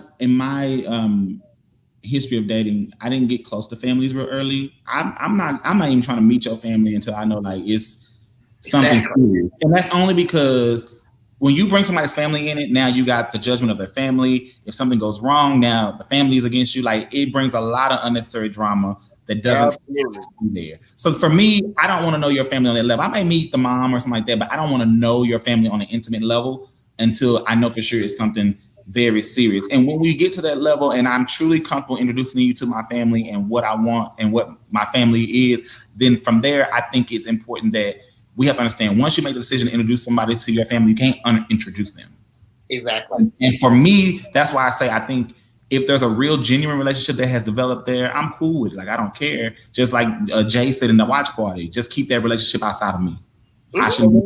Let me ask y'all this then. Let me play devil's advocate and ask y'all this. Does how your family respond to the person you're dating have any effect on the continuation of the relationship? Listen, I can say this part, and I'm doing this now. I'm dating her. She's dating me. We're not dating each other's family. Okay. If there's a situation with, again, I have all sisters. So if my sisters have a problem with anyone I'm dating, then it's my sister's responsibility to bring it to me for us to discuss. If it's something that I need to take into consideration, I will. But if I choose to pursue, then you follow or you get out the way. Because whoever I choose to pursue, if this person is later on my wife, they come before you. So you have to understand that. So I will always remind people that I'm dating any young lady I date. I'm dating you, not your mom, not your dad. Just like you dating me, not my mom, not my dad. Mm-hmm. We're gonna make this work. We're gonna be respectful to both sides. I'm never gonna disrespect your people. You're never gonna disrespect mine, and we're gonna move forward because in the end, we are leaving our mothers and fathers to make our own family. So I am not one of those who allow family dynamics and family drama to stop me from pursuing who I want to pursue. Now, if there's a point where it's just something unforgivable that if you and my sister have been beefing all this time or whatever, then the relationship with my sister's gonna already let me know that, so I wouldn't even pursue you. That's what I was asking. Yeah, I already know that. But if I'm bringing you home, it's because I'm interested in you. And my sisters and my family are gonna understand. He brought her home, so this must be serious. Because it's likely they don't make it home. What if I accident my sister by accident because they were on the same? They were both sports moms. And when I went to the game, she's like, "I know your brother. I used to date him." And my sister's like, "I never heard of you. You wouldn't have. We dated for 3 months. She don't get to come home that day." So, Brandon, let me ask you this: we're talking about dating in the new age. So, is there in your opinion, Romeo, you can answer this too? Is there a certain time frame that you feel like you should date and get to know somebody before you start introducing them to your inner circle or maybe your family or what have you? I'll use this, and I'm gonna speak without giving some definition only because there's some things in my life that I keep personal. In my past relationship that the last one that I had, we dated 8 years. From the age I was 19 to 26. So in that last relationship that I had, we dated. It was probably 3-4 years before even one of my brothers knew. Oh wow! And by the time Mom found out, we were probably 4 or 5 years in. Wow. I think it was 4 or 5 years into the relationship. I mean, we had been in a relationship, but I kept that to myself because I was still trying to figure things out for myself. And I think from there, that's just how it's been. And like I said, I hadn't been in a relationship since then. But I've never. I don't think y'all. And you lived in the house with me for years. You ain't never seen me really. Besides robbing the last one in church. Yes. I don't think you seen me bring any relationship. That was really the last relationship I remember you being in. And I wasn't even in high school then. Right. And from high school to now, y'all. Oh wow! No, Brandon has always been very private about his dating life. Always. Like only because I'm like I said, dating in a new age for me, like I'm one. If I'm dating one, I'm dating probably 10. And I'd like that to be known. I used to kind of be like one of those, felt like I was kind of whorish about it, but like now it's like, no, like dating is what it is. We go on a date, we go out to eat, we talk on the phone, whatever. We're getting to know each other. And when you get my attention, you get it. But until then, it's open game for anybody. I'm not wasting my time getting to know one person and one person only. Like, well, who got time for that girl? I might be dead. So just like, you go on and you do it. But like, for me, like to be in a committed relationship in this time and age, it's scary. Like everybody's a porno star, first and foremost. That's already scary. I keep cussing star. I'm gonna have to go back and check your credentials and see if I can Google you. And if I see you on anybody porn site, I mean, it was nice knowing you, but we ain't. I'll say this. For me, if my parents meet you, they met you at church. Because after 2 months, you got to come to church. Let's see how you even respond to me being in my place of worship. Because church is so important to me, my faith and my church family is so important to me. Where if you're uncomfortable, then I already know this is not going to go very far. So I would say that part first. Because again, within 2 months, you go into church and we'll see how that works. I'm very cautious about introducing people to my mom and dad. So even if you're at church, I'll introduce just my friend. This is my friend so-and-so, and she's just here visiting the church. But when it comes down to intimate relationships, if I bring you home, we're getting serious. So it's probably around the 5th month at that time. And that's when I'm gonna let you know. All right, I'm gonna walk you in, and I'm gonna go sit down because my sister's gonna question you, my mama gonna question you, my dad gonna make some jokes, and I'm gonna watch you interact. You know. So, but I'm also like you, Brandon. I'm a little private with who I talk to, who I date, because if you catch my attention, I'll give you some time and see what you're about. Brandon, you may not know this. You remember the year that I was one of the judges for the Miss South Dallas pageant? Mm-hmm. I was dating one of the contestants afterwards. I met one of the contestants there. I grilled her in an interview, and she came to me after the pageant was over. It was like, you grilled me more than you grilled anybody else, because I asked the other girls, and they was like, you only asked them 2 questions. You asked me like 20. That's because I was trying to tell you, y'all taking advantage of the opportunity. And I was with her 2 years. And she went to church once, and only 2 sisters met her, and I got 4.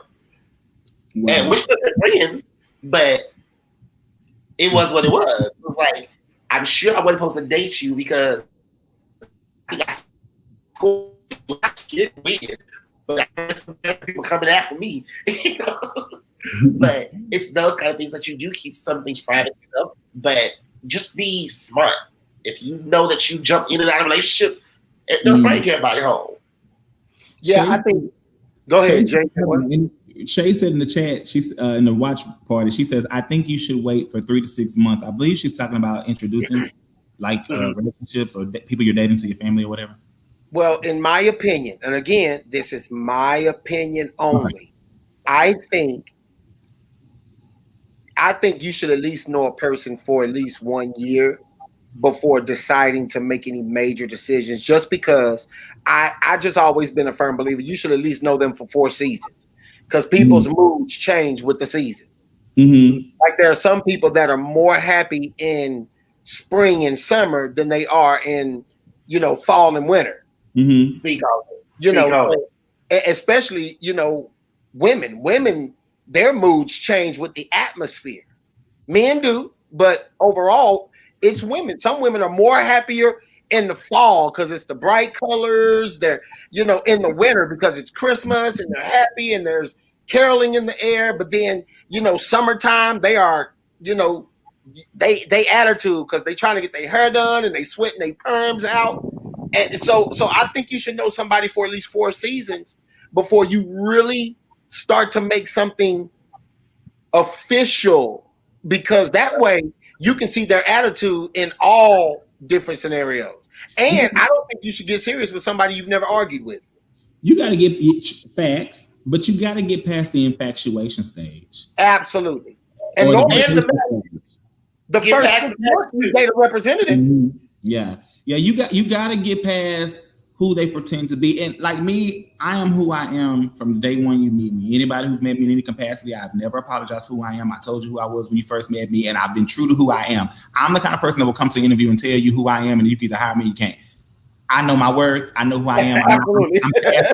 I'm past the fake fronts at this point. But you have people that are going to give you the pageant person, the pageantry first, and then they're going to give you some of the real them, and then down the line, you just really get to meet the real them, which is not the you that you even cared for in the first place. But that's how people do it. And I'm like, dude, be real from day one. If we're not a match, we're not a match. Y'all want to make me a match because either you like something about me or something on me or whatever the case may be. Let that be over there. Know me and like me for me. I'm gonna like you for you. I don't want to like the you trying to present to get to me. F that. I want you. I want the real you. And I should meet that person from out the date. You know what I mean? Of course, we ain't gonna be farting in front of people on day one, but I'm just saying, I want to meet the person who's not ashamed to fart in front of me on day one, if that's the case, because I want to know who I'm really getting involved with. Well, you have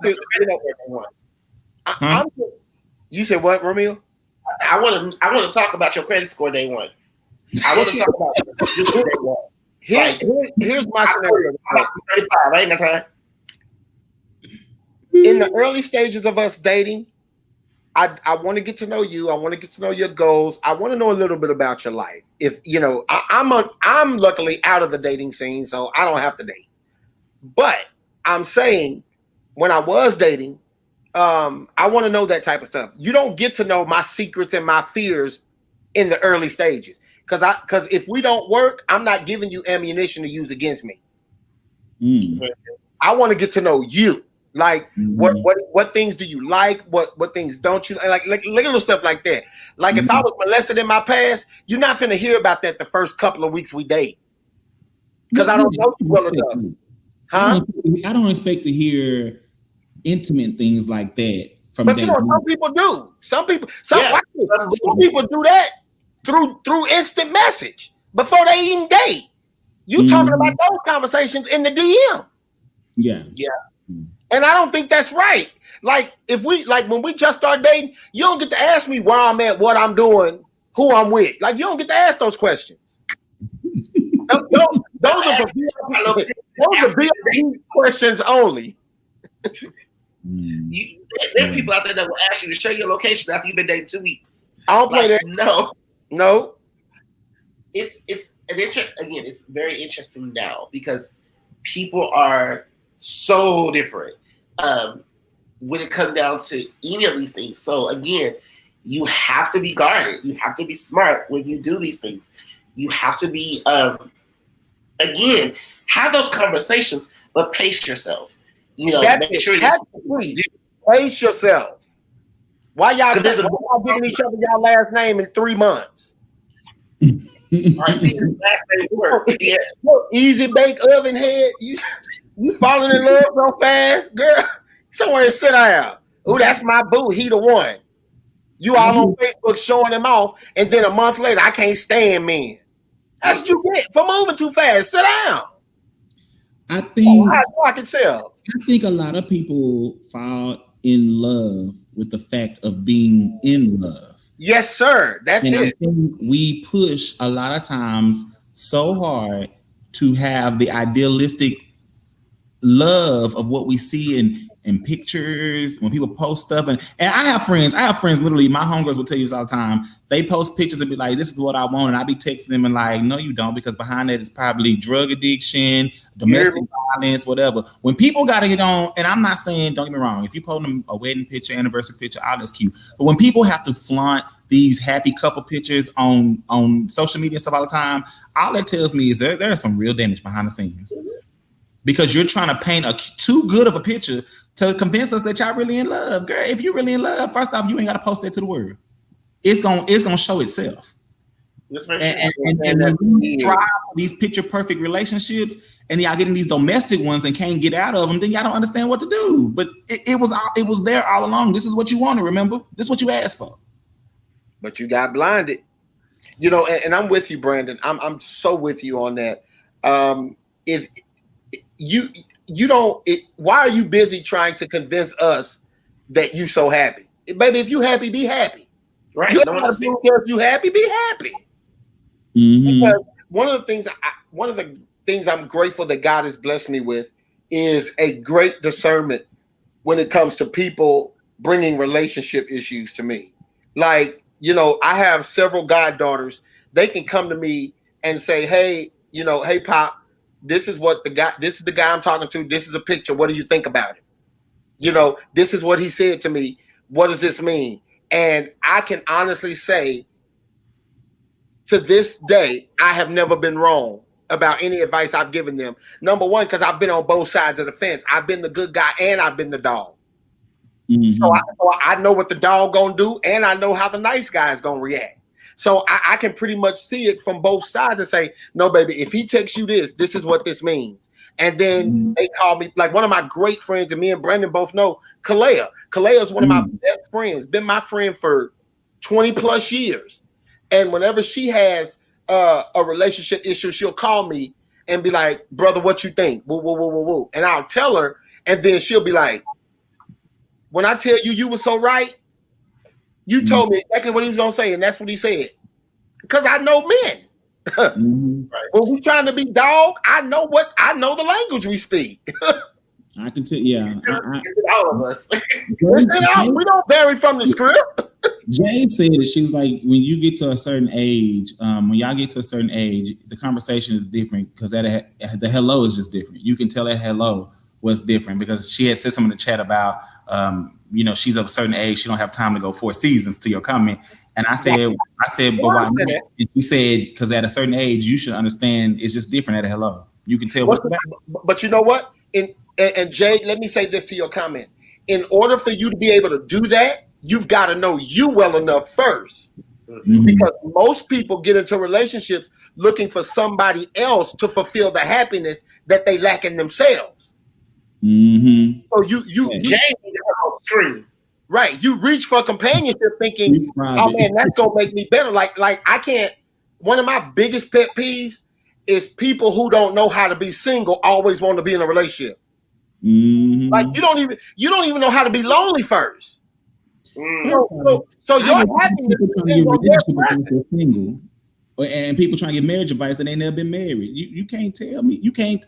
You have to know your lane, baby. If you ain't happy with yourself, how you gonna let them be happy with you?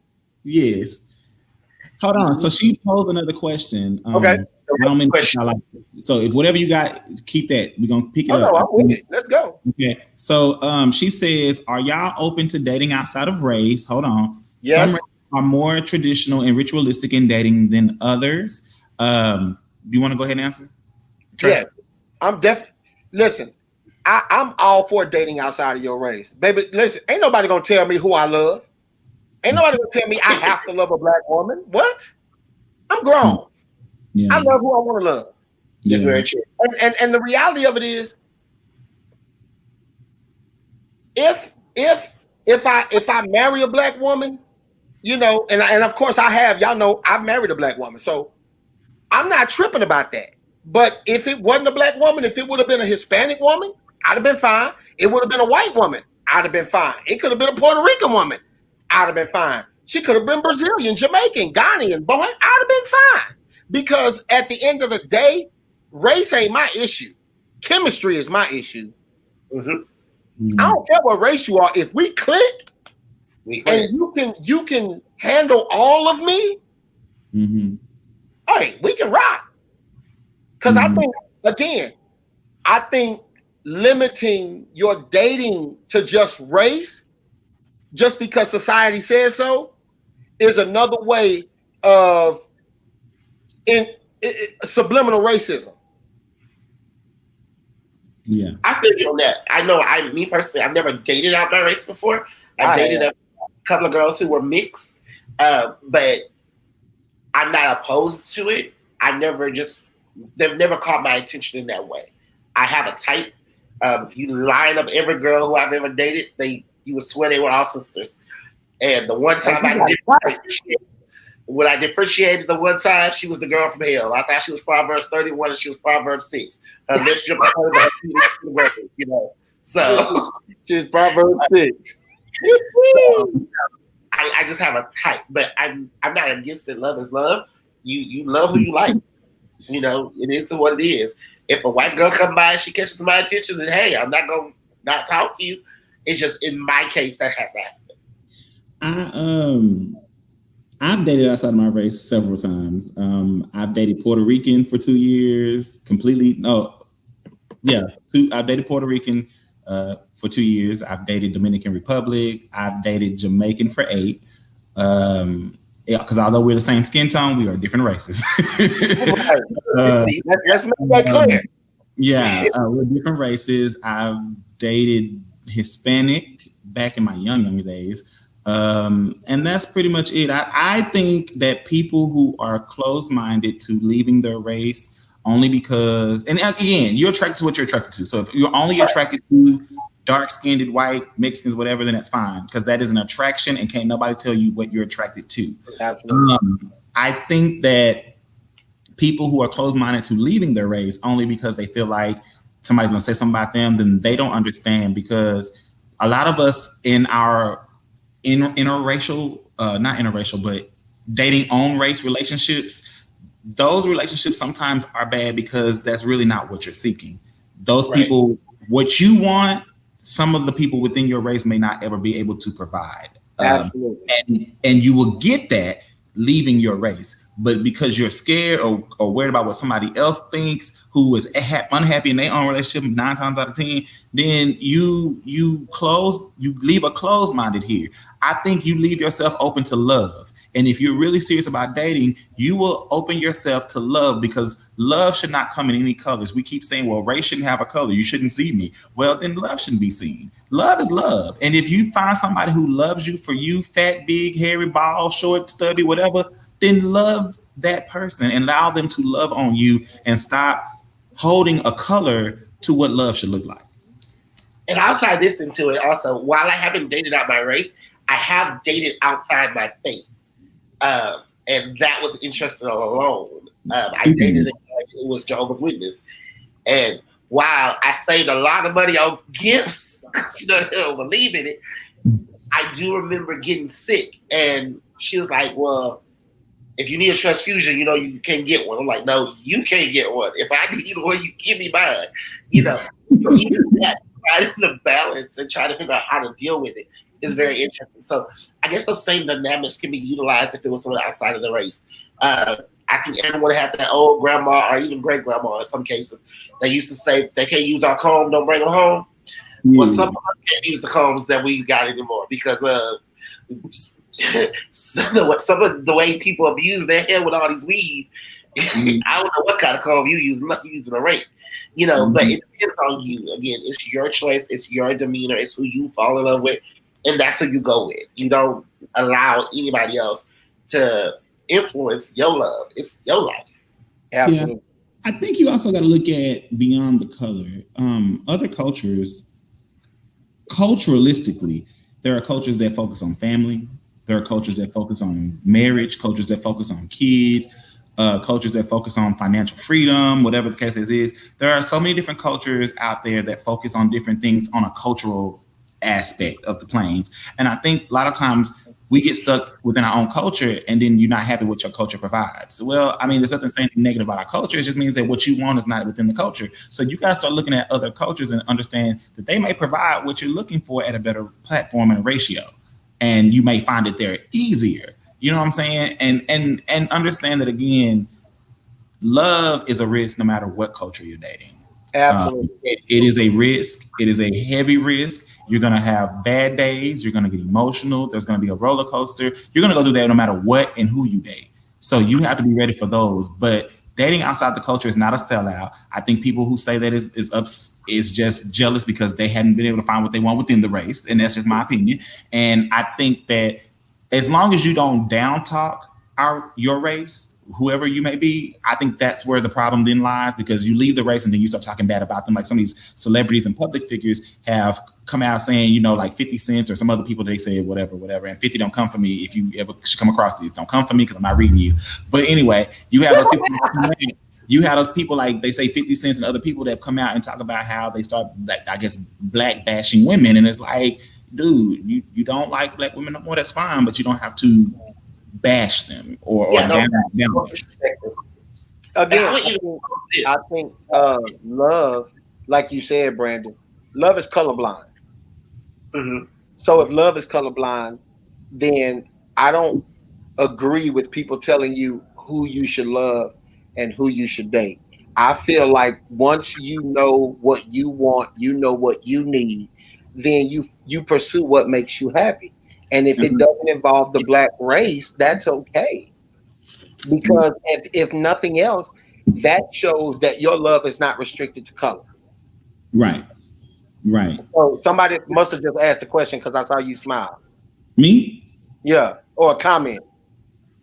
Oh, I was leaving a comment. She said, Jade had said, right, she tends to gravitate towards family-oriented cultures, but it was my comment that I was laughing at because I said family heart, and then I gave the side eye. But you know what? If now I will say this, if we as a black culture gravitated more toward family orientation, we would probably be a lot better as a culture too. I think because you know, like the Hispanic culture, they are family orientated to the bone. Yeah. Like that's what they do. Yeah. You know, and some of these other cultures, you know, exotic cultures, but the Americanized cultures aren't as family oriented as they probably should be. Mhm. And of course, we understand that through Black oppression, they've targeted the Black family. So they've specialized in trying to keep the Black family distant from one another. I agree with But even you. with that, even Now, with that, that's not. is different You said, because well, I said even with that, family orientation is different, depending on how you look at it. Because me, Mhm. family oriented when it comes down to my immediate family, my sisters, my mom and dad, they matter to me. The extended people, I love them, but you're an accessory. I don't. Your opinion is not really necessary all the time, so I don't really worry about them. But I'm family oriented when it comes down to my immediate family. My sisters, my nieces, my nephews, them, all the cousins, everything else. I deal with y'all on holidays, and some of them I'm close to more than others. So that doesn't mean I'm not family oriented. It's just I don't deal with extended family as often as I normally would. Now I will say this also because I'm reading the comments too in the watch party. Mhm. I look for a young lady who is submissive, not passive. But I want to settle with someone who is submissive. Submissiveness is a choice. You choose to submit because you got to know me and you trust me. That's what submissiveness is in my eyes. So I always look for submissiveness versus passiveness. I don't want someone I can run over. I want my equal who will let me lead Mhm. and her assist me in leading and her know that she's also leading right beside me. But you're allowing me to be the man that God's called me to be. And I always have that conversation when I'm dating. Can you be submissive? And oh, you want to run me? No, that's passiveness. That's a different thing. I want you to choose to follow me and know Mhm. that while you're following me, I'm following God. So if you can't even do that, I don't care what race you are, black, white, Hispanic, Haitian, Guyanese, Asian. If you can't do any of that, it doesn't even matter no more because you already struck out. Jay left you a comment. Check it out. oh, I like that comment. I'm here, but I gotta go to the restroom, so I'm gonna step away for a second. Give me just a second. What kind of host tell us they? Oh, he just left us. Well, I Jay was wanted to know: could you be submissive to each other? yes. Um, Someone has to lead at certain times. Um, and just like I am secure in my masculinity I'm secure enough with my masculinity to allow her to lead in certain instances and tell me what we need to do. Um, I don't want to marry um, my carbon copy. I want to marry somebody who brings something to the table that I don't have. So if they are better with managing funds and understanding how to invest it and do this, then yeah, I'm gonna submit to your will on this part. You want us to do it? Okay, cool. Let's do that, babe. It's a discussion. Let's have it. Let's come together. So let me put it this way: we may not be always submissive together, but there's always a partnership, and that partnership allows you to give and take. So That's in good. partnership, you can be submissive on one day and then take the charge the next day and then meet middle ground the next day, because it's a partnership. So as long as we continue to work in sync and in partnership with one another, we should be good. I agree. I think no relationship is going to work unless there's a dual submission process. Um, because just like she must submit to your position. And when I say submission, I'm not talking about uh, boss and subordinate. I'm talking Right. about submitting to the vision, submitting to the position. However, as she submits to the position, you also have to submit to her as the helpmeet, Mm-hmm. because you can't believe that your voice is the only voice that matters in the relationship. Absolutely. So there has to be dual submission in order for the relationship to successfully thrive, because there's going to be some things that she's extremely good at that you're not, and then there's going to be some things that you're extremely good at that she's not. And so the purpose is not to compete with one another, but to complete each other. So without that dual submission, you're a train wreck waiting to happen. Exactly. And let me clarify. My pause was to get my words correct. Hold on. So that pause was for no other reason. Sometimes you gotta take a pause, take a beat. Get my word, let me get you all together. Yeah, you gotta take it back what you're saying. So you gotta pause and get that bit. and you coming from me. I definitely gotta pause more often.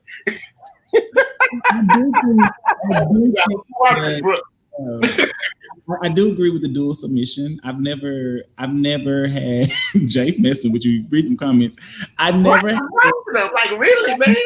had an issue with requesting submission or giving it. I do think dual submission is there. I think sometimes you have to know when to stand down and let someone lead when they're at a point where they are better suited to lead. And I do think that when I am better suited in a situation or the circumstance, allow me to lead and trust that I'm not going to lead us down to a road of failure. I think a lot of people, you have cultures that are traditionally wanting to lead, and then you have cultures that people who want complete and total submission. And I have never asked for that. I think every relationship is a partnership. It is a 50-50 situation. And I think there is a give and take in all situations. I think people have to be open to understand that leading doesn't always mean you get the last say. It just means that you are helping to guide the direction of where y'all go as a situationship or a coupleship or companionship or whatever ship you want to be. Because if you don't, you're going to be abandoning ship real soon. You're absolutely right, sir. Absolutely.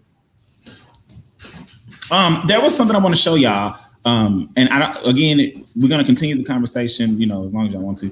But I want to show y'all this. I had pulled it up, and I do want to bring awareness to it. So there were some new age dating terms that I had pulled up to kind of guide the conversation, and I hadn't got to them yet. So I'm gonna go ahead and show these real quick because some of them I knew, some are new to me.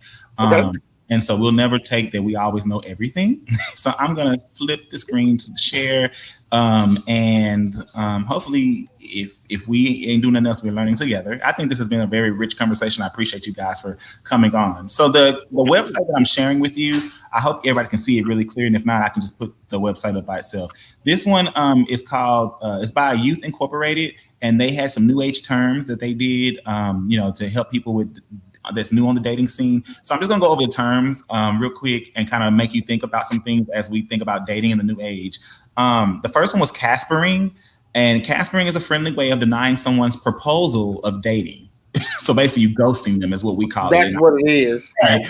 So this is done by people, mostly singles, if they aren't interested in a person asking them out. It is very similar to ghosting, where you slowly cut the person out of your life. Okay. So we have caspering and ghosting.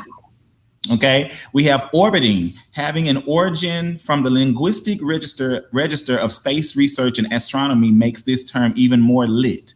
Just like the planets orbit around the sun, similarly, an orbiter, despite breaking all the contacts with you, keeps hovering and orbiting around your social media. Whether commenting on your recent post or liking the picture you uploaded months back, he or she does it all. So this is the person that be really basically spying and looking on you. All right. Then you have Jay says go. Okay, you got it. Okay, never mind. Okay, Romel and Trey, watch those comments because if I'm missing them, I'm watching them. Okay, so then he comes to me most of the time. So this one says, I think it's lady. I think it's how it's pronounced, and if I'm wrong, forgive me. It says, tired of your present relationship, but yet have not made it clear and are attempting to lay grounds for the girl or guy you want to date next. This is what makes you a labier. Just like a person before leaving a current job gives interviews in new companies, this same way is a labier before breaking up starts investing in his or her future guy or girl. Okay? That's that abandoned ship. We have another one, so hey. Yeah. Okay, here's another one. I've heard of this one before. Breadcrumbing. This involves the category of people who text and talk enough to make the other person fall for them, but never follows through any plans or making any kind of commitment, aka the whole loaf of bread. It is synonymous to the usage of time pass for people. This is the kind of person that kind of gives you just enough to keep you apart, but doesn't give you enough to commit to anything. That's the person that makes you the morning after pill. Yeah, they keep you ever present, but you're really not a part of their life. Right. You're always the fallback plan. Right. Here's another one: Sunday night fever. This term is used for those lonely, single, and desperate guys or girls who, in an attempt to make their weekend interesting, flirt with dozens of people every Sunday night and propose them for a meetup. So Okay, basically, so that should be Friday night fever. well, yeah. By the time Sunday shows up, the weekend is over. It's time to go back to Well, work. you gotta go look. Well, prior to COVID, you had to go look at the bar area. The bars be jumping on a Sunday night and on a Thursday night too. So But if you're trying to make the weekend interesting, you got to start on Friday. look at the culture who wrote it, though. Right. right. Okay, so let's see. That was Sunday Night Fever. There's just a few more. It's 5 more. So let's go through them real quick. So then you have Youth Incorporated. I'm gonna have to go look at that. That's dope. Yeah. So you have zombieing. Zombieing is when a wicked person tries to enter your life, usually after orbiting for a bit of time. It is referred to as zombieing. However, unlike actual zombies, they even have a mask of humanity owing to which they begin their conversation with "Hey," followed by "What's up?" Okay, FYI, I receive zombieing a lot. I get that. I receive a lot of that, where I'm very consistent, and then we fall off, and then after so long, the person kind of comes back for a little while, and then they disappear again. That is a repeating thing that I've dealt with for me, so I'm very used to this particular part. Let me see. Dating down. When a person dates with someone inferior to him, her in terms of general attractiveness or intellect, he or she is often said to be dating down. I have. Read that again. Dating down, when you're dating someone that is considered to be inferior to you in terms of general attractiveness, you're dating down if they're not as attractive or intellect or whatever. They consider that you're dating down. Got you. Okay. Which we've heard that term before, oh, you didn't get somebody as good as me, you got somebody less than me. So we've heard that term before. Yeah, Jay, that is an old term. Okay, here's another one. We got 3 left. So fizzling. Well, the 10th one we already kind of did, but fizzling, the cunning utilization of the message technology to display one's lack of loss of interest in someone by responding inappropriately to a potential love message is called fizzling. This technique also saves one from the ugly situation requiring face-to-face discussion or breakup. Indeed, a clever approach for a breakup. So basically, this person uses technology to kind of wean somebody off or get rid of someone. They won't do it. That makes sense. Yeah, they won't do it the way that we would traditionally try to do it back in the older days, and that's kind of common in this time too. Here's another one, number 9, mega dating.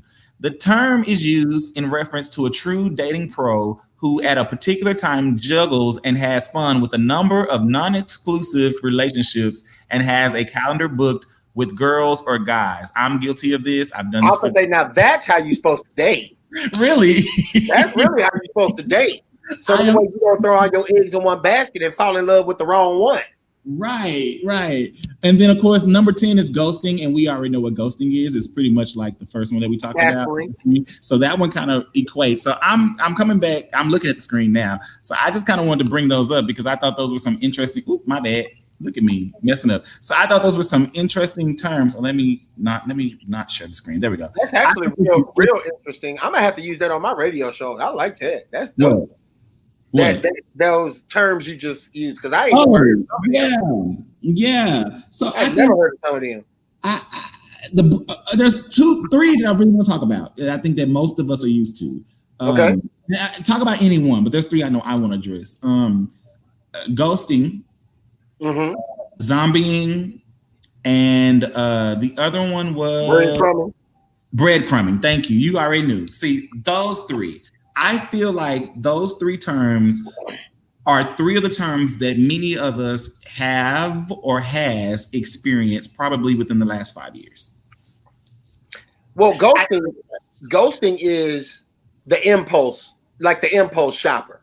Ghosting is one of the moments where you're just having a moment where you're lonely and you meet somebody and you without sleep. Hold on, that's my work calling. Work. Go ahead, Romeo. You got something you want to add? I don't like ghosting. I don't like ghosting at all. I'm not a component of ghosting. I don't like it. I don't like it. I think it's rude. Cut it off. Tell them. I won't ghost people. If I'm not interested anymore, I'm gonna let you know, hey, I'm not interested. I appreciate the opportunity. It's been fun. I'm gonna end it. I don't believe in ghosting. I think you're a coward when you ghost people. Like, don't be grown.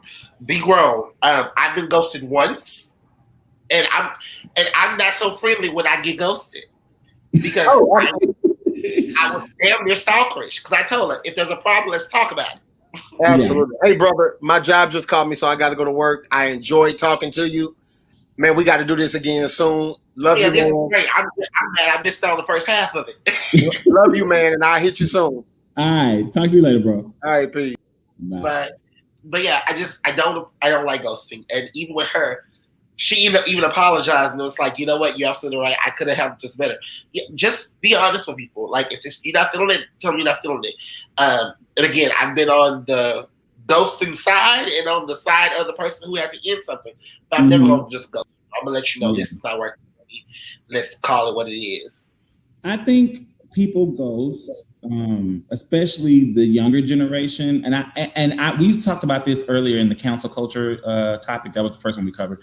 How the younger generation is really teaching the older generation bad habits. Instead of the older generation leading the way and taking charge and teaching the morals and the values, and this is how you do this. This is how we do that. Yeah, of course, times have changed, so there will be some alterations in how you do it. But these are the ways you should do things, with minor adjustments. Versus now, you see the trend where the young generation do something and the older culture follows.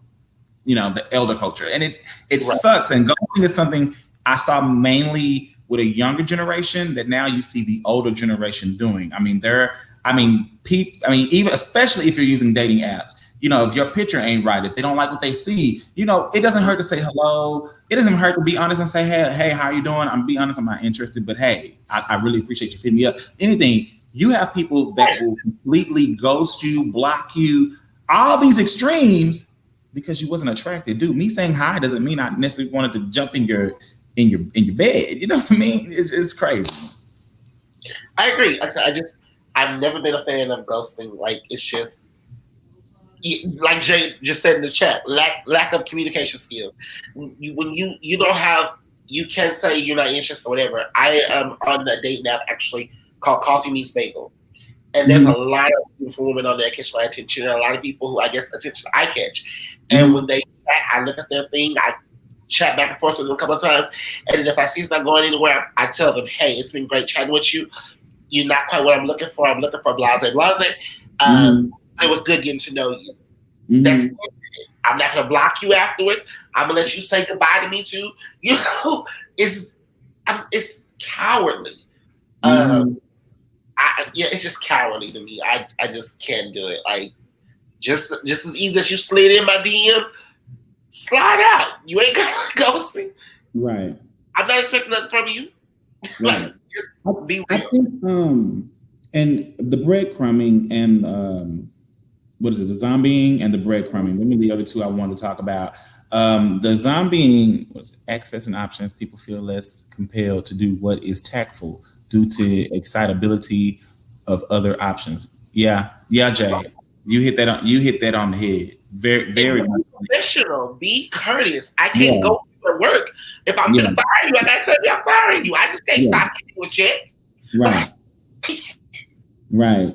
I talk to you. So be real with people. Treat respect. Right. I think I've been, like I said, mega dating is something I've been doing for years. So I didn't know that's what they called it, but I've been doing that for years. So I'm not really bothered by that one because I think that's fair. Even when I'm dating someone, I never assume that I'm the only person you're talking to, because the reality is there are many fish in the sea, as we've heard the old term. And so it's like when you go to fish, are you only going to catch one fish, or are you going to catch multiple potential fishes? You know what I'm saying? And the ones that don't work, you throw them back in. If they're too small, too scrawny, whatever, you throw them back in the water. The ones that work, you take them out the water and you take them home with you. It's just what you do. So it's kind of like, you keep your open lines. It just means, but when you're multiple or mega dating, you should be honest and I've always been, everybody's not like that, but I'm honest. I will tell somebody, especially if I can tell they're catching feelings before I do. I will tell someone, hey, I'm just letting you know I am dating other people. So I have no problem. We can spend time together. We can do whatever, but I want you to be aware. So if you should start catching any type of feelings, you're not caught off guard, that I may still be going on dates with other people. Because it's like, I'd rather you know from me than you feel like you catching feelings and we're going down a pathway. And then somebody tells you, or you see me out with somebody, and then all of a sudden it's what's up. And it's a whole cheater scene. You know what I'm saying? Right.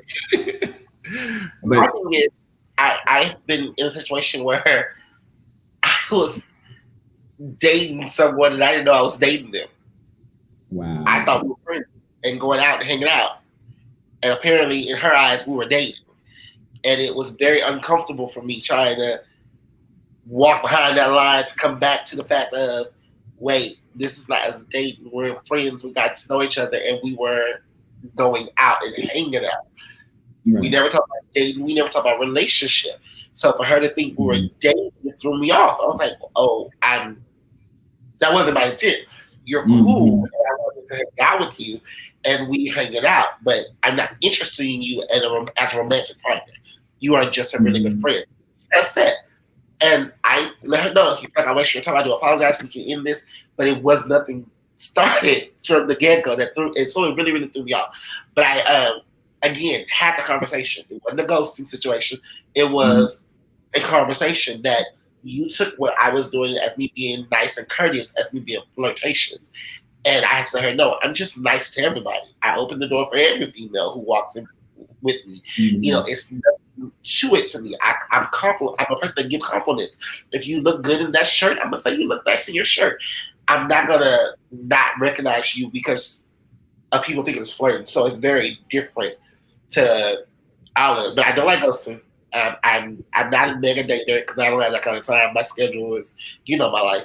My schedule is and breadcrumb. What you see is what you get. One thing that you said about me to your brother was you knew me from work and he knew me from church. But the good thing about it is I'm consistent in both places. Yeah. I'm going to give you all of me and I'm going to follow through on what I said no matter what. Jade asked you some questions. Those last two were for you. No, Jade. Jade, she's very smart. She's a very smart girl. Jade, you getting me. You're trying to get me. Let's see. Okay. So, how does she think otherwise? Okay, so I am nice. I am genuinely a nice guy. I open doors. I treat. I'm just nice. I believe if I invite you somewhere and I say, hey, do you want to go? I'm the one to pay. She took that as me flirting, and she skipped over friendship and went straight to dating. And that wasn't my goal. Like, she seemed like a cool person. We had a lot of interests in common, and I'm actually dating somebody. So I wasn't looking for another dating person. I was looking for a good friend.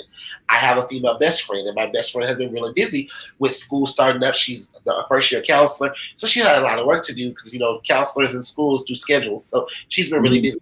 So I was just looking for the friendship component, someone I could go kick it with, and it's no relationship. What is the word? No relationship practices necessary for this sake. It's just let's go out, let's go hang out. We went skating. We went to Joku Lakes. I wanted to go kayaking, and we went to a drive-in because there's only one in Dallas area. So I was like, let's go to the drive-in movie. I haven't been to one since I was a kid. Again, this is me taking out a friend. So she took it as a different way. I am not overly complimentary. Let me clarify. I am complimentary, though. I am going to let you know when you're cute, if I think you're cute. It's not a lot of flirting, but I'm going to give you your recognition when it's due.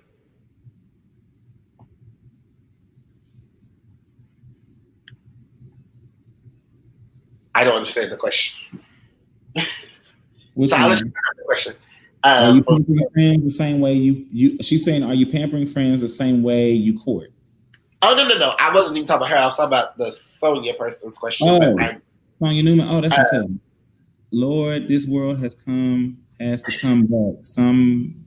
come back to. I think she put it twice. This world has to come back to normal. Too much time on your hands. What do you mean, Sonia? Please elaborate. I'm not for sure if you mean the conversation or if you mean some of the terminology we're using. Right, I was confused about that too.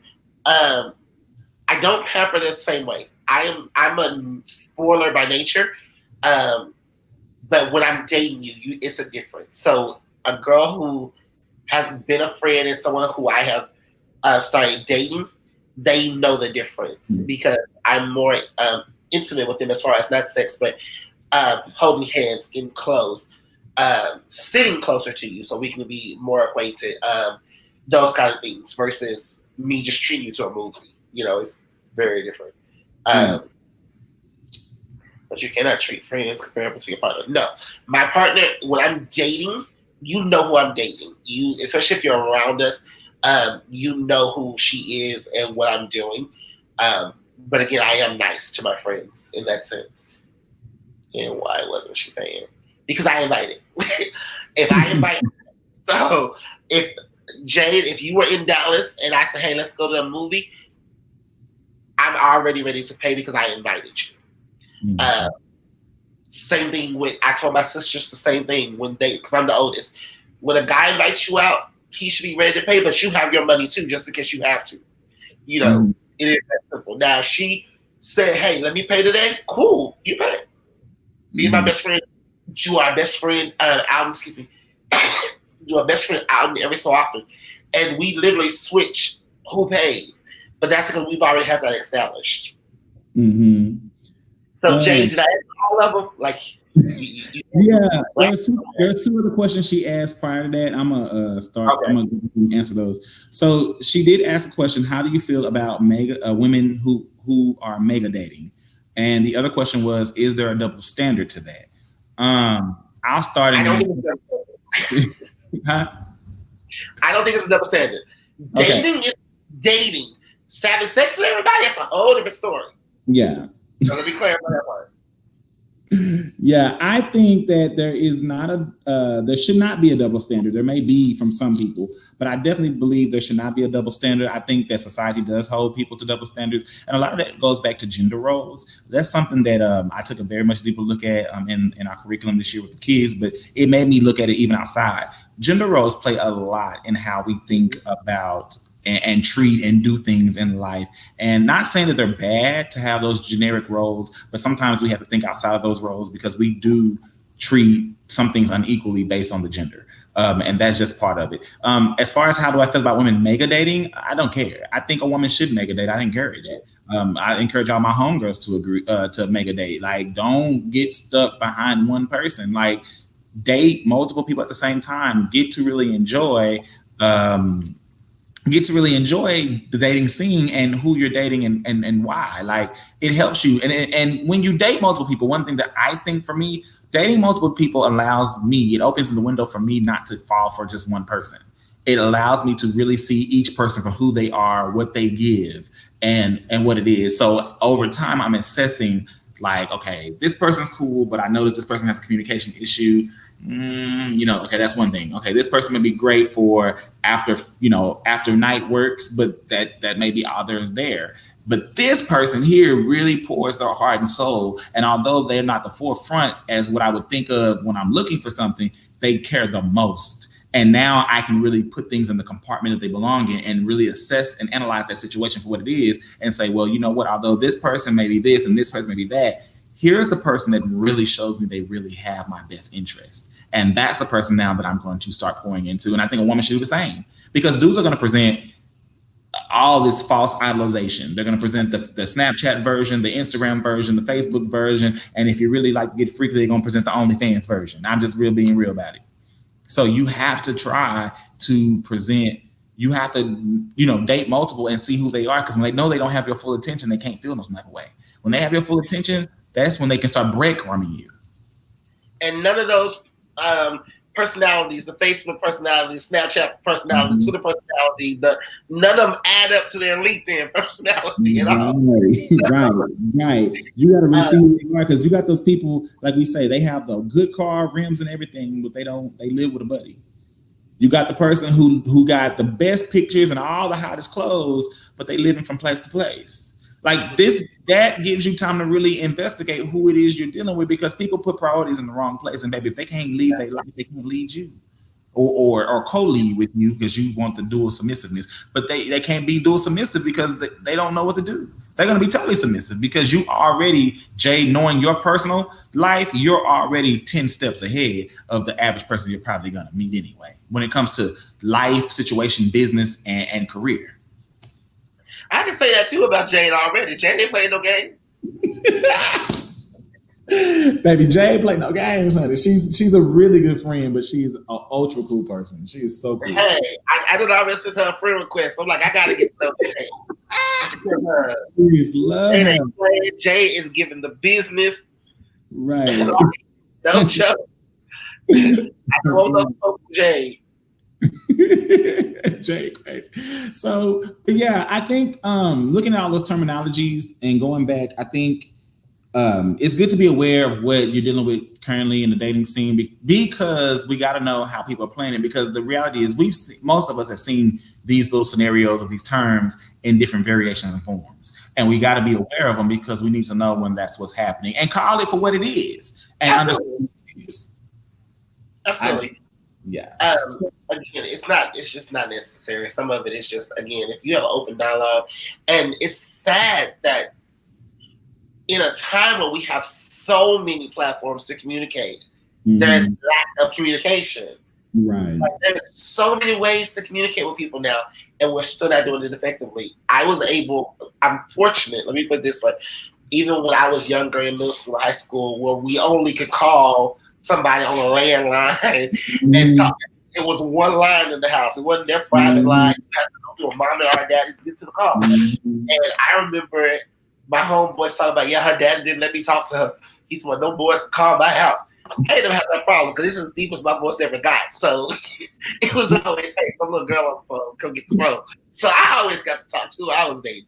But keeping the lines of communication open is always important. You have to have true dialogue. You have to be able to converse and talk things out and talk about things, period. Because if not, then you end up in these situationships or relation slips that aren't working.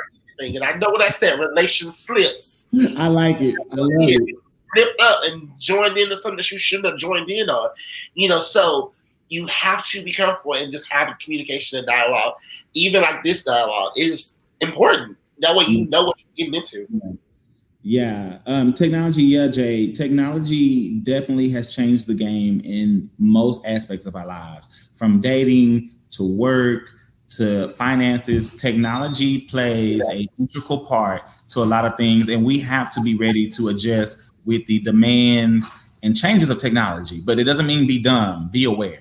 Definitely be aware of what's happening. So if you're being played by the new technology, because I tell people all the time, people like to give shorthand and they write so much shorthand that I don't know what half that crap means. A, B, C, F, K, I, A, whatever.